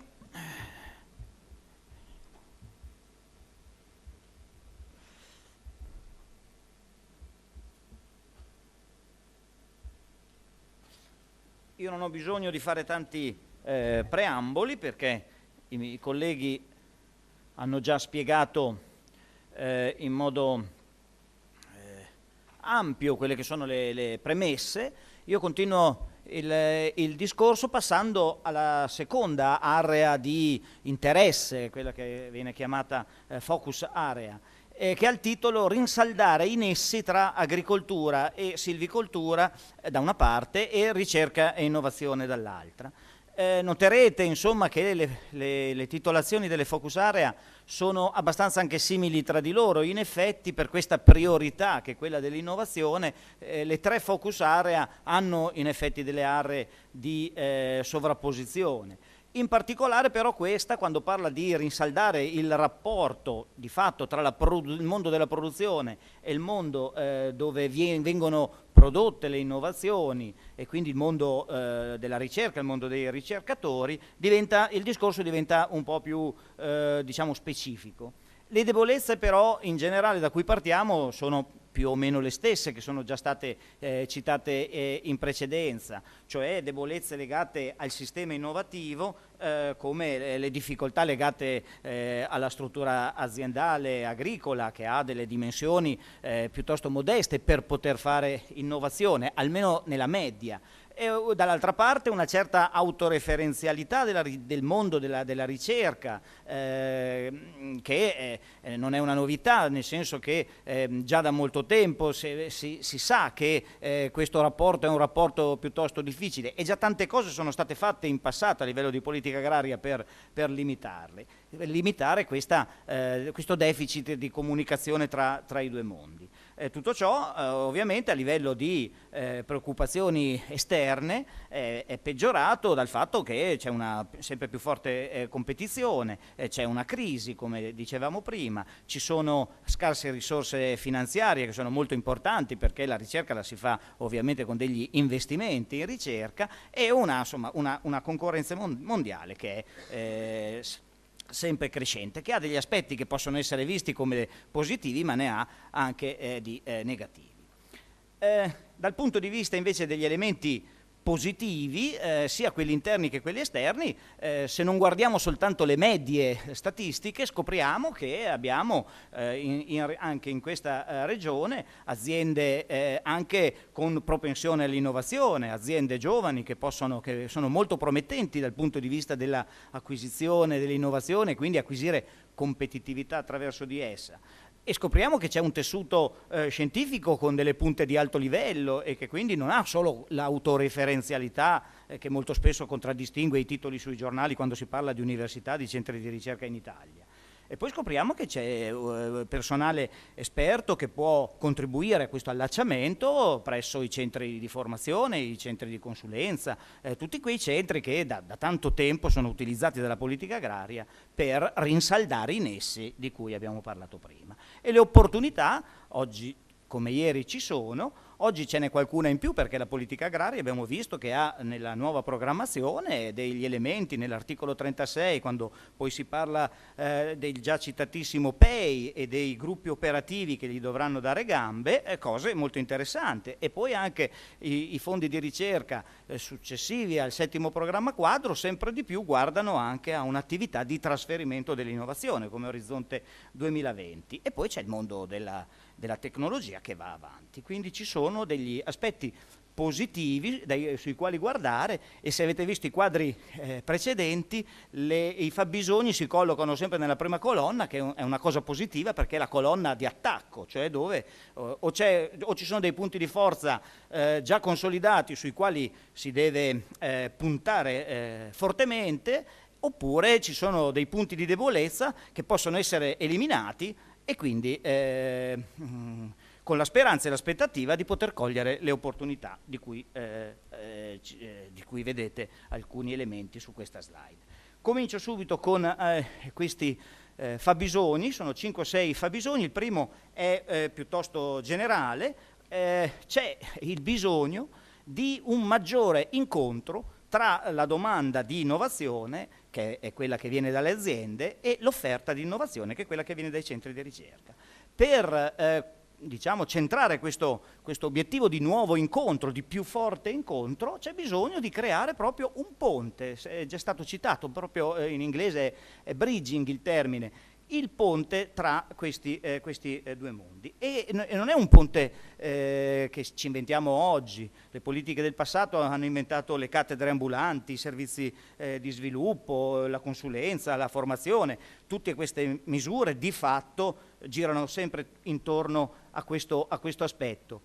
Con la programmazione passata, cioè con la 124 di cui si è lungamente parlato anche negli interventi precedenti, nasce un nuovo sistema che si aggiunge a quelli che ho citato, che si rifà un po' a un modello che viene dagli Stati Uniti, che è il modello chiamato Sussex, Yale, Stanford, che è il modello che dice che per fare innovazione occorre creare un ponte anche facendo progetti insieme tra le imprese e i centri di ricerca, che è una cosa un po' diversa dalle cattedre ambulanti o dalla concezione dei servizi di sviluppo, diciamo d'antan, quelli tradizionali.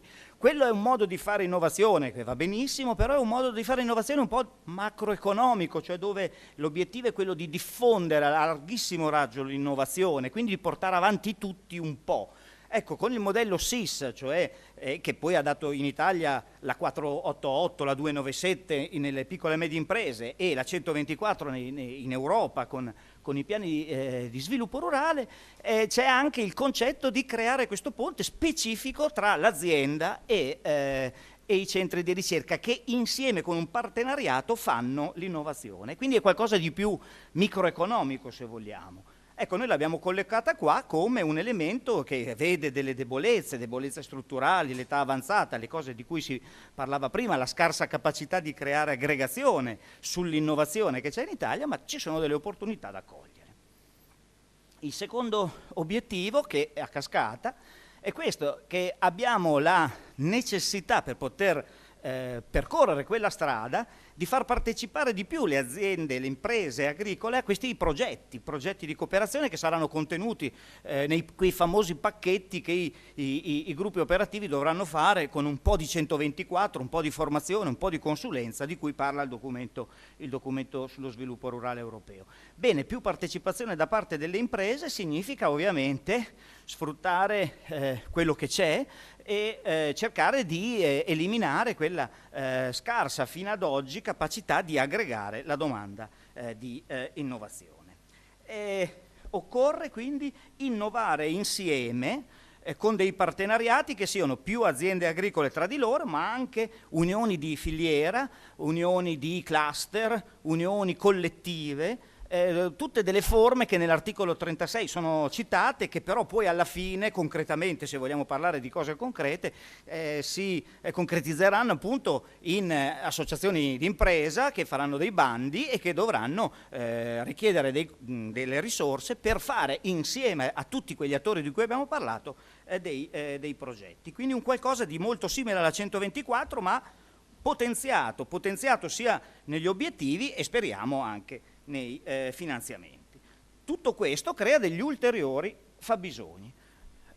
Uno dei più importanti è che per mettere insieme questi partenariati, ma farlo davvero e farlo in una maniera virtuosa, cioè dei progetti virtuosi fatti veramente per ottenere innovazione, non semplicemente per andare a caccia diciamo di risorse, che è sempre un obiettivo positivo per un'impresa, però è un obiettivo diciamo di un livello più basso, di quello di andare a caccia di una vera e propria innovazione che crei la valorizzazione economica. Ecco, c'è bisogno di professionalità specifiche in grado di veramente fare sposare questi due mondi, con dei progetti credibili, con dei progetti che vanno proprio al cuore del problema. Questa professionalità specifica non l'abbiamo inventata noi, esiste già, soprattutto in certi paesi che sono un po' più avanti di noi, e sono gli intermediari dell'innovazione. Sono figure che sono proprio specializzate nel conoscere i problemi dell'agricoltura, perché vengono da lì, perché conoscono le aziende, parlano con le aziende, conoscono il linguaggio delle imprese agricole e degli agricoltori, ma conoscono anche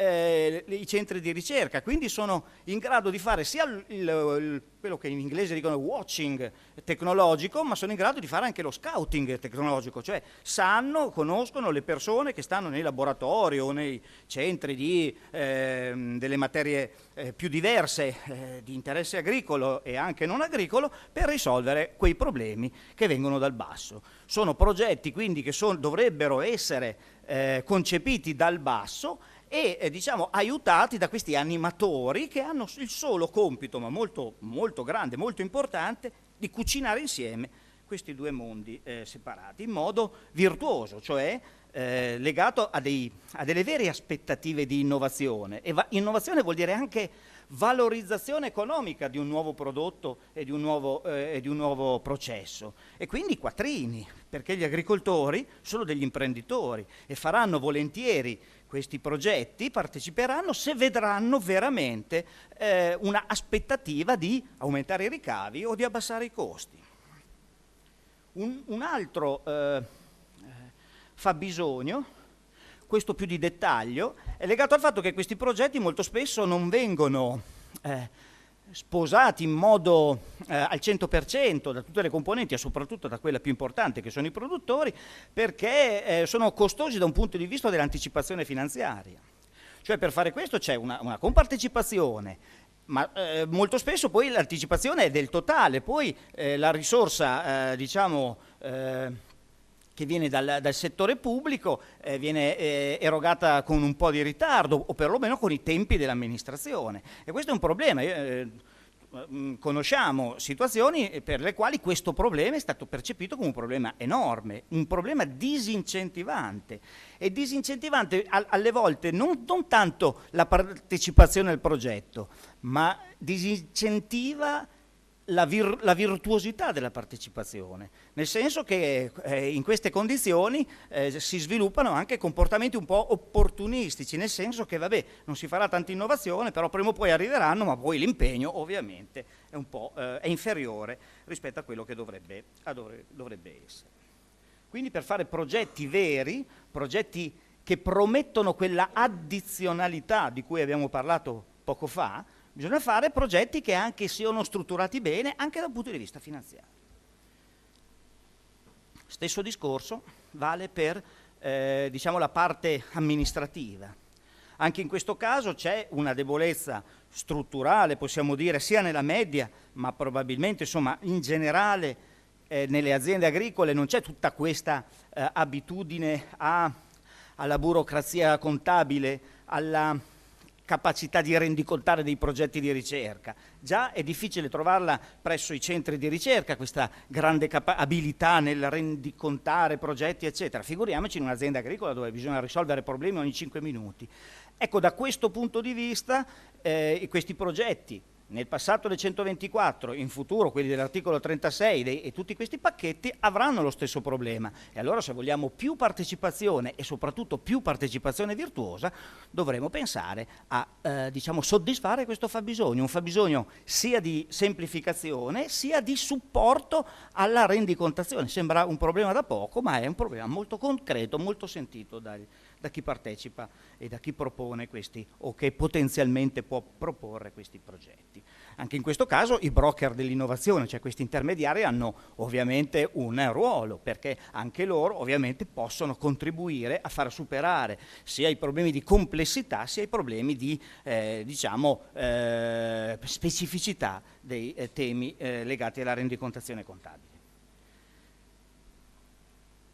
Per ultimo mettiamo questo fabbisogno che è intitolato più efficacia negli interventi, rigore nella progettazione e nella valutazione dei progetti di formazione, consulenza e cooperazione, che è una titolazione che forse non rende, sarebbe meglio metterci progetti intelligenti, cioè progetti che veramente, come ho già accennato prima, riusciranno a rispettare questi criteri.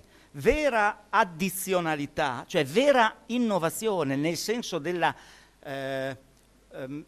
capacità di trasformare un nuovo prodotto o un nuovo processo in maggiori redditi.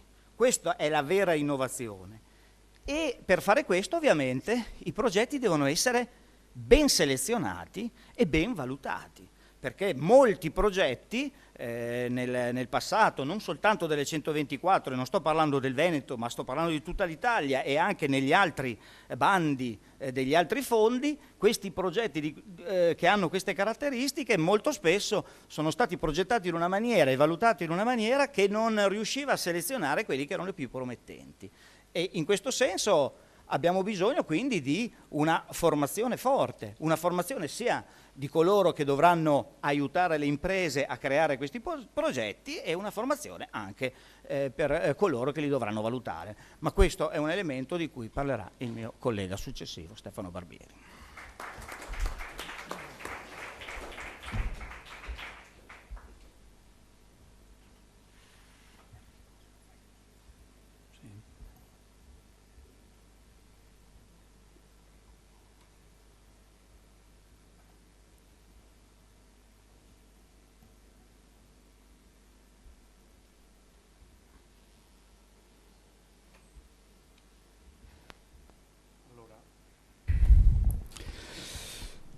Allora, il fatto di parlare per ultimo mi agevola nella semplificazione di alcune indicazioni.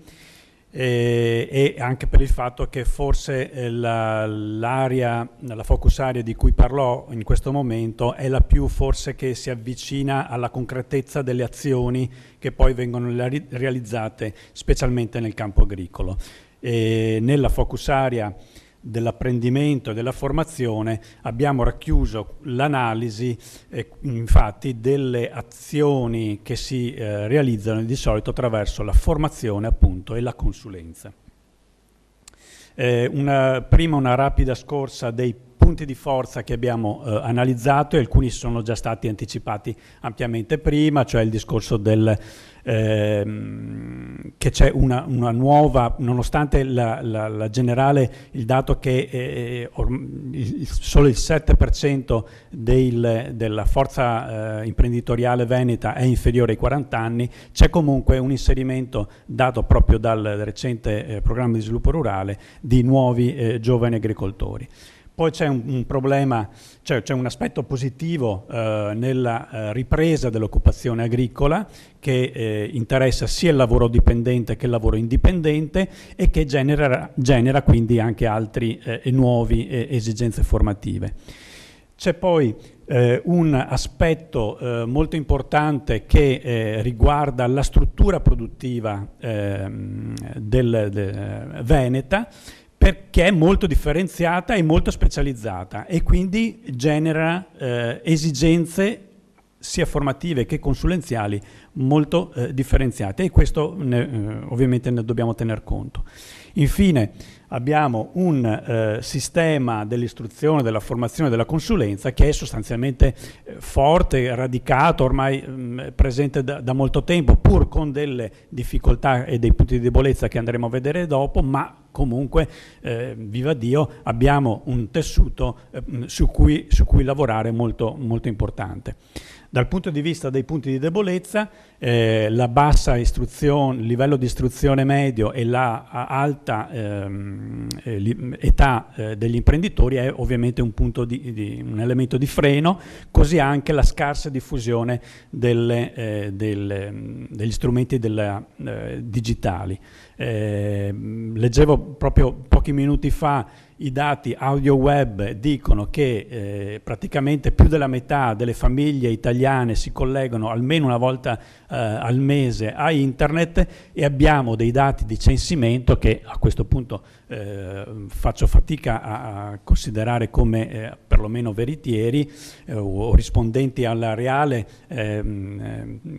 presenza di internet nelle aziende agricole, che dicono che solo l'1% delle aziende agricole si collega a internet. Insomma.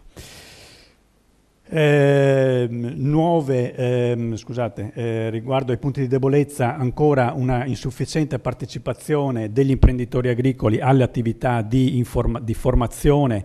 Se noi facciamo riferimento ai dati della misura 111 e le rapportiamo ai dati del censimento, abbiamo un 3% di imprenditori che partecipano a attività formative, che hanno partecipato a attività formative della misura 111 di questa. Se la rapportiamo alla più limitata area delle aziende censite alla Camera di Commercio, arriviamo al 5%, ma comunque sono, secondo noi, dei dati ancora bassi. L'accesso alla consulenza non è da più. Altro elemento di debolezza che dicevamo di una struttura di servizi radicata nel territorio, ma ancora poco innovativa nell'utilizzo proprio degli strumenti, l'e-learning, il bilancio di competenza, la valorizzazione di momenti formativi non formali, insomma elementi che ci fanno stare ancora un po' indietro. Eppure ci sono delle opportunità importanti, nuove richieste da parte del mercato e dalla parte della società di nuovi prodotti, nuovi servizi che stimolano quindi nuove figure imprenditoriali, come la politica europea per l'innovazione e per la formazione stimola nuove professionalità nel campo degli operatori del sistema della conoscenza. conosciamo molto bene le continue opportunità che ci vengono offerte dal mondo del digitale e che dovremmo meglio sfruttare, e così anche di nuovo le politiche europee per l'innovazione e per la formazione ci offrono, attraverso i PEI, attraverso altri strumenti, delle opportunità interessanti, innovative.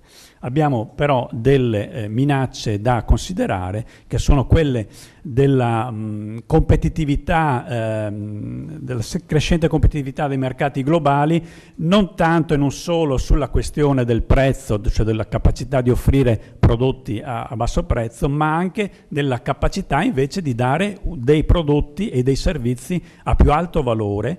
E nel campo agroalimentare, il Made in Italy agroalimentare o il Made in Veneto non può che giocare sugli elementi dell'identità locale, del valore aggiunto che può dare questa e questo aspetto, e quindi su questo dovremmo lavorare. Altro elemento di minaccia è, attenzione, c'è una certa tendenza nell'aspetto normativo nazionale e anche regionale a andare verso una sempre più frequente obbligatorietà dell'azione formativa. E qui ovviamente può essere vista come un aspetto positivo, ma genera delle motivazioni che possono essere di rifiuto da parte del potenziale discente, e genera anche dei problemi nella scelta della pubblica amministrazione su dove orientare le risorse della formazione, se verso la formazione obbligatoria che acquisisce sempre più peso, o verso la formazione invece non obbligatoria, che in genere è rivolta verso delle motivazioni più ampie, più alte, più innovative. E sotto questo aspetto si ricollega agli aspetti procedurali che se rischiano che se rimangono rigidi possono ostacolare tutti quegli elementi innovativi che abbiamo visto prima. Veniamo quindi alle proposte di fabbisogni verso cui dovremmo porre attenzione per le politiche del programma di sviluppo rurale. Un primo elemento è una necessità di innovazione e di integrazione, specialmente, delle metodologie formative, affinché queste assumono veramente il ruolo di una formazione lunga e larga quanto la vita professionale, quindi capacità di cogliere non solo durante tutta la lunghezza della vita professionale, ma anche cogliere altri momenti, tutti i momenti in cui la persona apprende, e quindi una maggiore interconnessione tra consulenza e formazione, la creazione di percorsi formativi veri e propri che non siano solo la sommatoria di singoli seminari o singoli corsi, la sperimentazione del libretto formativo, dei crediti formativi, il bilancio di competenze e via dicendo.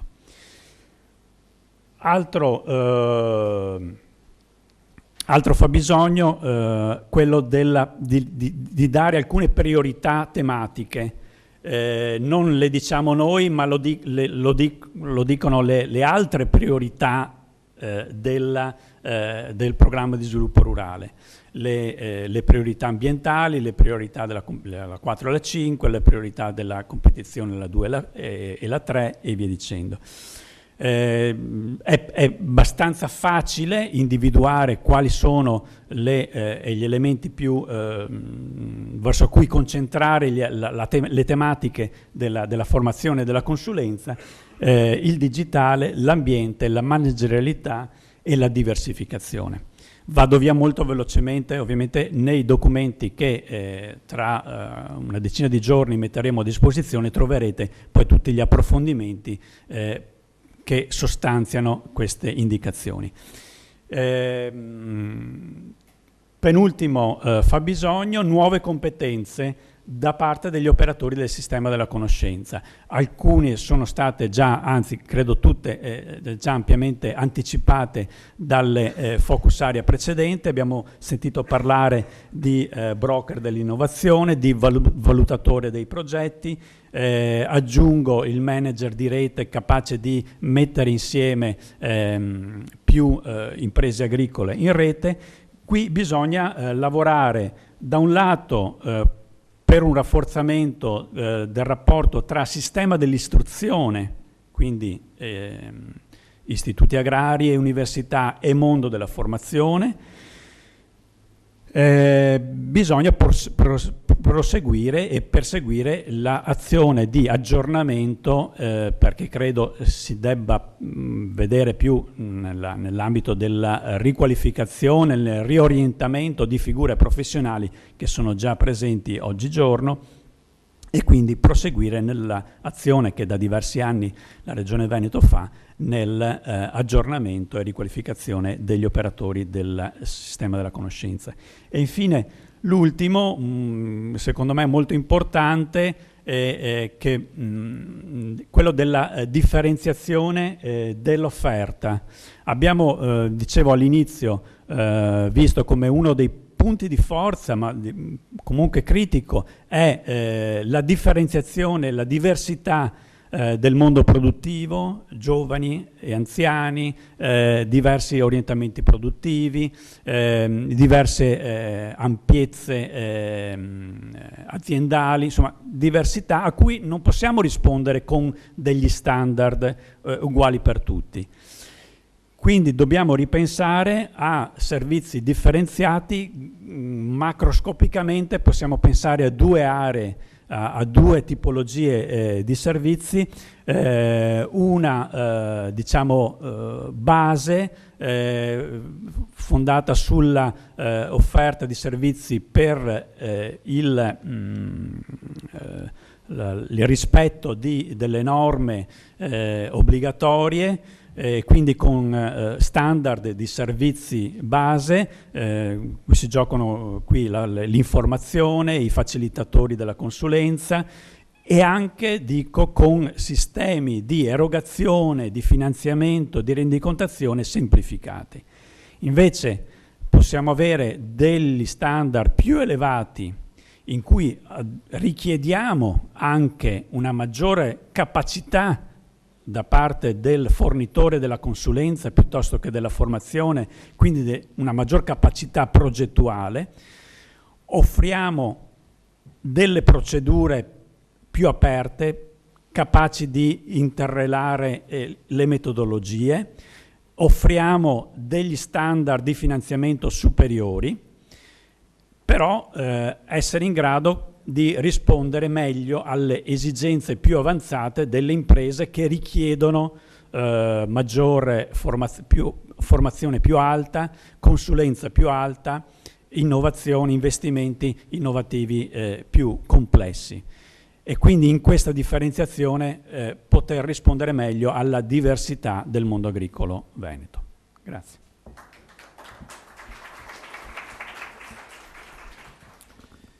Bene, allora mi pare che abbiamo aumentato il bagaglio delle conoscenze per quanto riguarda il contesto della priorità 1 e anche consolidato il nostro bagaglio nell'approccio all'analisi e alle modalità in cui viene presentata. Speriamo che alla fine di questo percorso appunto certi schemi, certe modalità anche di presentazioni possano essere diventate parte proprio del linguaggio comune per poter favorire il confronto. Abbiamo accumulato un parecchio ritardo che facciamo fatica a recuperare, e quindi direi che inviterei intanto il dottor Comacchio e Pietro Cecchinato comunque al tavolo per la fase conclusiva, e chiedo a Stefano Barbieri di sintetizzare il più possibile questa parte che riguarda il passo successivo anche rispetto alle proposte, cioè come questo tipo di proposte tecniche che vi vengono presentate saranno presenti nei prossimi giorni online, e le modalità che vi vengono proposte per le osservazioni che l'abbiamo già anticipato la volta scorsa, considerato questo grosso lavoro che ci sta dietro, sono puntualizzate sui fabbisogni. Cioè chiaramente il risultato finale di questo percorso è l'emersione dei fabbisogni, quindi le osservazioni cerchiamo di puntualizzarle là, in maniera tale che poi anche dall'osservazione sui fabbisogni si possa interloquire anche sull'analisi che sta a posteriori. Stefano Barbieri. Scusate ancora io, ma insomma, che fatalità la sequenza degli interventi. A posto così. Solo per ricordarvi e per darvi un piccolo passo nella evoluzione del sistema di raccolta delle osservazioni che stiamo mettendo in piedi. Sul sito del Piave avete già visto forse che abbiamo realizzato un box in home page che richiama le aree dedicate al PSR 1420. Fatalità è poco sopra e subito sopra all'altro box che vorrei solo qui ricordare del forum Giovani che ha degli altri obiettivi ma comunque interessante e che qui invitiamo a popolare di interventi, una discussione più rivolta al mondo giovanile dell'imprenditoria agricola, più aperto, mentre qui adesso parliamo invece di osservazioni al PSR, quindi un momento invece più formale di raccolta delle osservazioni e di gestione di queste. Nel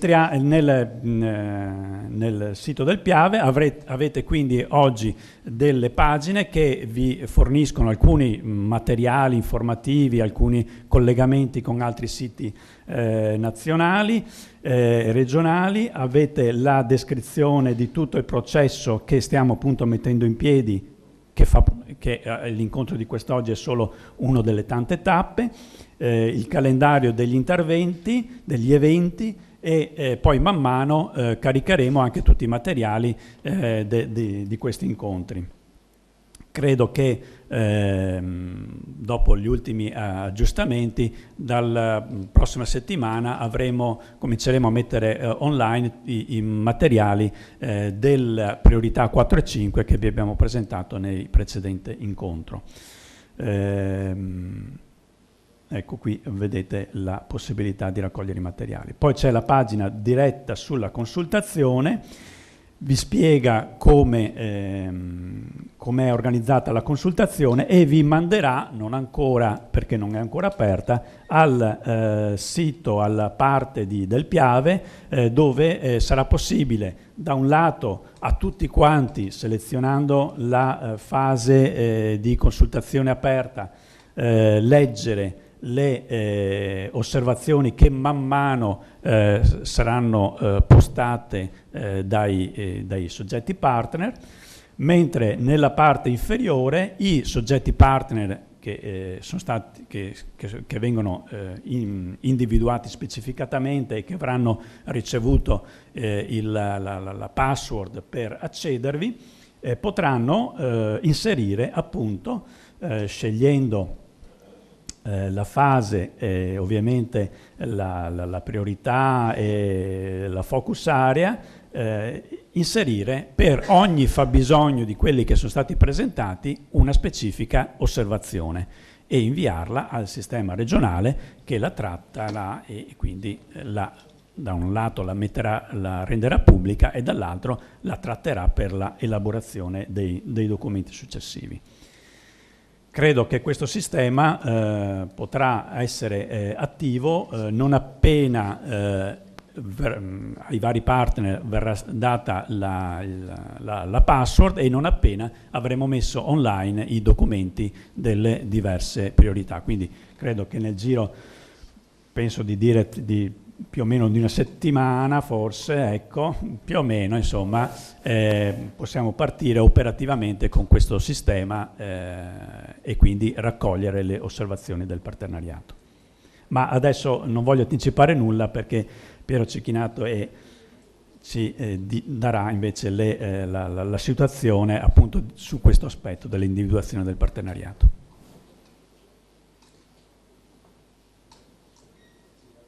Allora, questa era una parte un po' più operativa, diciamo che Il sistema è stato studiato ovviamente per essere funzionale alla metodologia, che è del tutto nuova, perché la valutazione, il confronto sull'analisi non si è mai fatto, e quindi ovviamente chiediamo la massima collaborazione anche in termini eventualmente di suggerimenti proprio sulle modalità, ma soprattutto la disponibilità ad utilizzare il metodo che, ripetiamo, è assolutamente fondamentale per poter assicurare a tutti che le osservazioni poi vengono effettivamente trattate, gestite e considerate. Diversamente, con formule diverse, metodi diversi, sicuramente non è che non verranno valutate, ma assicurare un certo flusso e una risposta a chi le ha formulate sarà ben difficile. Chiaramente il percorso lo stiamo definendo, diciamo, proprio giorno per giorno. Tutto questo dovrebbe essere in linea da lunedì, quindi almeno con le priorità 4 e 5 che già sono state presentate, e quindi completo con i documenti. Per quanto riguarda le modalità di accesso, richiamati un po' le condizioni che erano state presentate nello scorso incontro dal dottor Comacchio, chiaramente si darà corso a quelle modalità e quindi saranno inviate le password a chi nel frattempo risponde a quei requisiti, a quelle modalità fondamentali che sono state presentate, ma lascio per questo anche la parola al dottor Cecchinato. Ecco, benissimo, allora se ci sono già interventi, giustamente, prima ancora che riusciamo anche su questi aspetti, se non fosse altro per tutto il resto. Buongiorno, sono Zanini in rappresentanza della Federazione regionale dei dottori agronomi e forestali. A nome del Presidente, dottor Carraro, ringraziamo per essere stati convocati in queste fasi della programmazione. Abbiamo capito che risultano oramai consolidate le fasi procedurali di analisi del contesto, di individuazione dei fabbisogni e di formulazione delle strategie. A nostro modo di vedere, nell'ambito specifico della strategia legata agli aspetti di innovazione, risulta fondamentale la fase di trasferimento, io chiamerei allargato, agli attori del settore primario di tutto quello che riguarda l'innovazione. In tal senso, come nostra richiesta, che formuleremo anche per iscritto, chiediamo appunto alla Regione di valutare attentamente quali strumenti possano essere utilizzati, codificandoli, per poter avere la maggiore ricaduta sul territorio anche in relazione ai diversi settori produttivi. Si chiede in ogni caso che l'innovazione sia legata in modo indissolubile al miglioramento della competitività, in modo che promuovendo l'innovazione si promuova anche un miglioramento della capacità di aggredire i mercati, soprattutto all'estero, da parte dei nostri imprenditori. Per concludere, si ritiene fondamentale appunto che anche nella prossima programmazione sia valutata attentamente e promossa l'innovazione, purché sia legata a un miglioramento della competitività comunque sostenibile delle imprese, per favorire anche il miglioramento non solo del reddito delle stesse, ma anche dell'occupazione.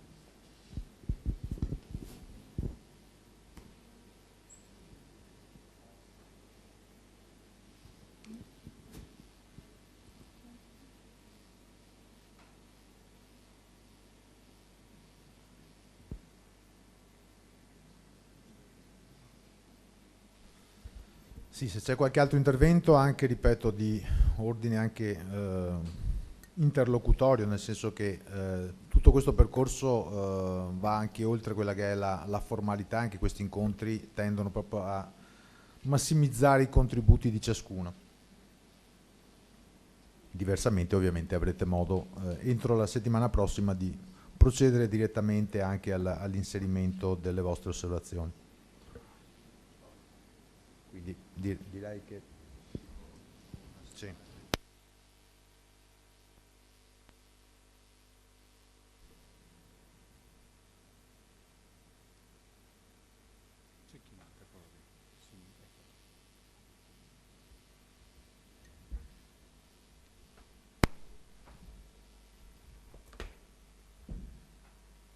Allora, grazie per la possibilità di fare questa chiusura, che in realtà gli stimoli di oggi sono stati credo tanti e anche ben formulati. Io ho avuto modo di apprezzare una bozza, diciamo così, dell'analisi di contesto, da dove poi sono stati anche sintetizzati questi contenuti. Vi assicuro che anche la lettura, diciamo così, un po' più ragionata, ecco, di quello che si può fare nella necessaria sintesi di una presentazione, dà ragione di prospettive rispetto a questo tema veramente importanti e molto interessanti.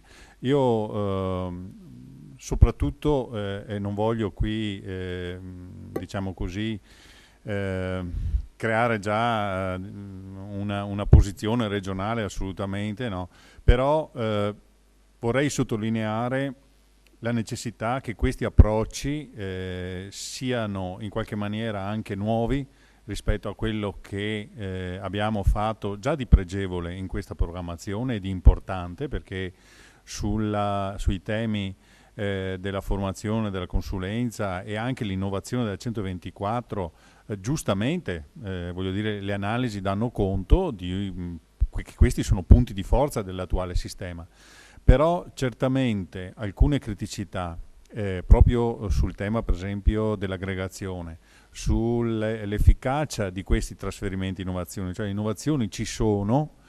Pensiamo a tutto quello che è stato fatto con la 124, ma a quello che è stato fatto anche con altri programmi europei. Penso per esempio all'innovazione in tipo ambientale, no? Prima il collega Zanini sottolineava la necessità che ci sia la competitività, diciamo così, dietro l'innovazione. Ha aggiunto anche sostenibile, questo un po' mi ha consolato, perché in realtà il campo della sostenibilità, anche alla luce del recente accordo, diciamo così, che è venuto fuori a livello del Consiglio europeo, il campo della sostenibilità è un campo su cui è necessario che ci sia veramente anche tanta innovazione, e quindi per esempio tutta l'innovazione che viene da alcuni programmi europei tipo LIFE è innovazione che dobbiamo in qualche maniera recuperare e trasferire a livello, passando da quello che può essere la sperimentazione, quello che può essere il progetto innovativo o pilota, arrivare invece alle aziende attraverso magari delle misure di sviluppo rurale che siano tarate su questi nuovi concetti e su questa innovazione anche in campo ambientale. Dicevo, quindi il tema dell'aggregazione, per esempio, la necessità di costruire un sistema magari in maniera anche più consapevole di quello che già c'è e che già è in qualche maniera che funziona. L'adottare metodologie più semplici, magari importando anche dei metodi e delle strumentazioni che sono già patrimonio non solo a livello generale del mondo della formazione, ma anche sono proprio applicate già in Regione Veneto. Metodologie più semplici, ma anche metodologie nuove. Si faceva prima riferimento ai PEI, ai gruppi operativi dei PEI, anzi, si faceva riferimento in qualche maniera anche agli scambi, stage, cioè puntando anche sulle persone giovani che hanno più ovviamente propensione al cambiamento. Bisognerà pensare anche a dei metodi, degli strumenti nuovi. Interessante poi quella focalizzazione che è stata fatta anche nella relazione di Barbieri su tutto il tema delle nuove tecnologie, della managerialità e in generale, insomma, diciamo così, anche tutta l'innovazione in campo ambientale. Quindi abbiamo un fronte ampio su cui riflettere e mi auguro che la partecipazione alla consultazione sia anche maggiore della partecipazione che c'è stata oggi, che certamente il giorno e la collocazione non era delle migliori, però mi attendevo in qualche maniera anche superiore. Forse questi temi non sembrano così stimolanti e importanti, però in realtà secondo me, e non solo secondo me, sono in realtà centrali. Solo riprendo un attimo la presentazione che la settimana scorsa l'altra settimana è stata presentata da dottor Comacchio, da Andrea, riguardo il ruolo e i compiti del partenariato programmazione 2014-2020, che si riallaccia un po' anche il tema e all'illustrazione fatta da Stefano Barbieri sulle modalità di partecipazione, per dire sostanzialmente alcune cose. Qui c'erano ovviamente il tema della classificazione, l'identificazione dei partner e in particolare quelli relativi al FEASR. Allora, in questa prima fase, come vedete, stiamo lavorando, e questo lavoro è proprio è fatto proprio sui tempi della consultazione, quindi è un lavoro anche un po' faticoso. Abbiamo detto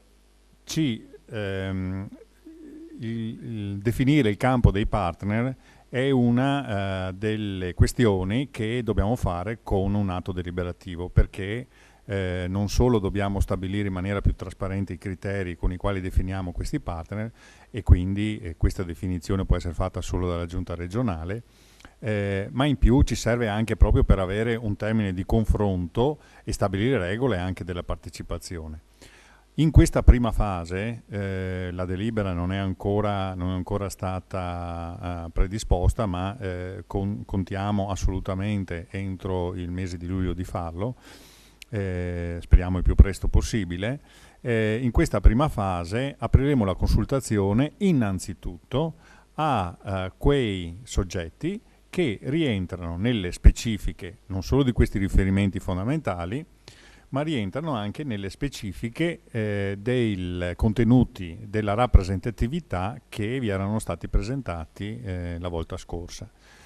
Qui il fatto cioè che siano soggetti che in qualche maniera non rappresentano se stessi, ma rappresentano un insieme di soggetti, il fatto che ci sia una valenza regionale interprovinciale, che ci sia appunto un'associazione quando ci sono tanti soggetti che fanno parte di una medesima categoria, che questi soggetti siano in qualche maniera coagulati, unificati a livello di rappresentanza, e che eventualmente la partecipazione dei soggetti singoli sia recuperata attraverso eventuali, come dicevamo, piattaforme a livello territoriale o settoriale.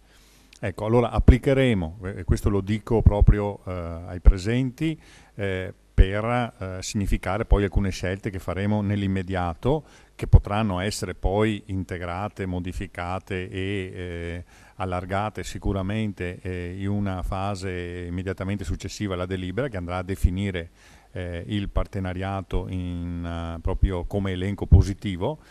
In questa prima fase applicheremo questi concetti in via, diciamo così, pratica, ecco, in via applicativa.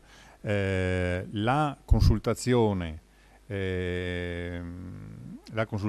come vi dicevo, è diversa dalla partecipazione che fa parte dell'animazione, quindi quella è ovviamente più libera, e rimane fissato queste date di riferimento rimangono l'obiettivo entro cui noi dobbiamo in qualche maniera chiudere e iniziare certe attività. L'attività di consultazione per consentire, diciamo così, di sviluppare adeguatamente strategie e azioni deve quindi in linea di massima chiudersi orientativamente, poi magari lo stabiliremo in termini più precisi quando sarà pronto anche il sito, dovrebbe chiudersi in linea di massima entro fine agosto, primi di settembre. Probabilmente differenzieremo le priorità 4, 5 e 1, che sono chiuse sostanzialmente diciamo tra la fine di giugno e l'inizio di luglio, dalle priorità 2, 3 e 6 che invece verranno presentate alla fine di luglio. Ecco, quindi dando magari un po' più tempo ovviamente a quest'ultime in termini di prolungamento, ecco, diciamo, del periodo. Questo per consentire a noi di valutare le osservazioni che saranno presentate, le proposte che saranno presentate e di poterne tener conto quando durante, diciamo, orientativamente il mese di ottobre andremo a presentarvi la strategia. Quindi volevo solo fare questo richiamo per significare, 1, la selezione dei partner, 2, la tempistica che è stretta, ma riteniamo sia, nonostante il periodo, sufficiente per presentare soluzioni, proposte e osservazioni rispetto ai documenti molto buoni, secondo me, che verranno presentati, che saranno disponibili, come abbiamo detto, probabilmente entro lunedì per quanto riguarda la priorità 4 e 5 e dentro la fine della prossima settimana per quanto riguarda la priorità 1. Fine.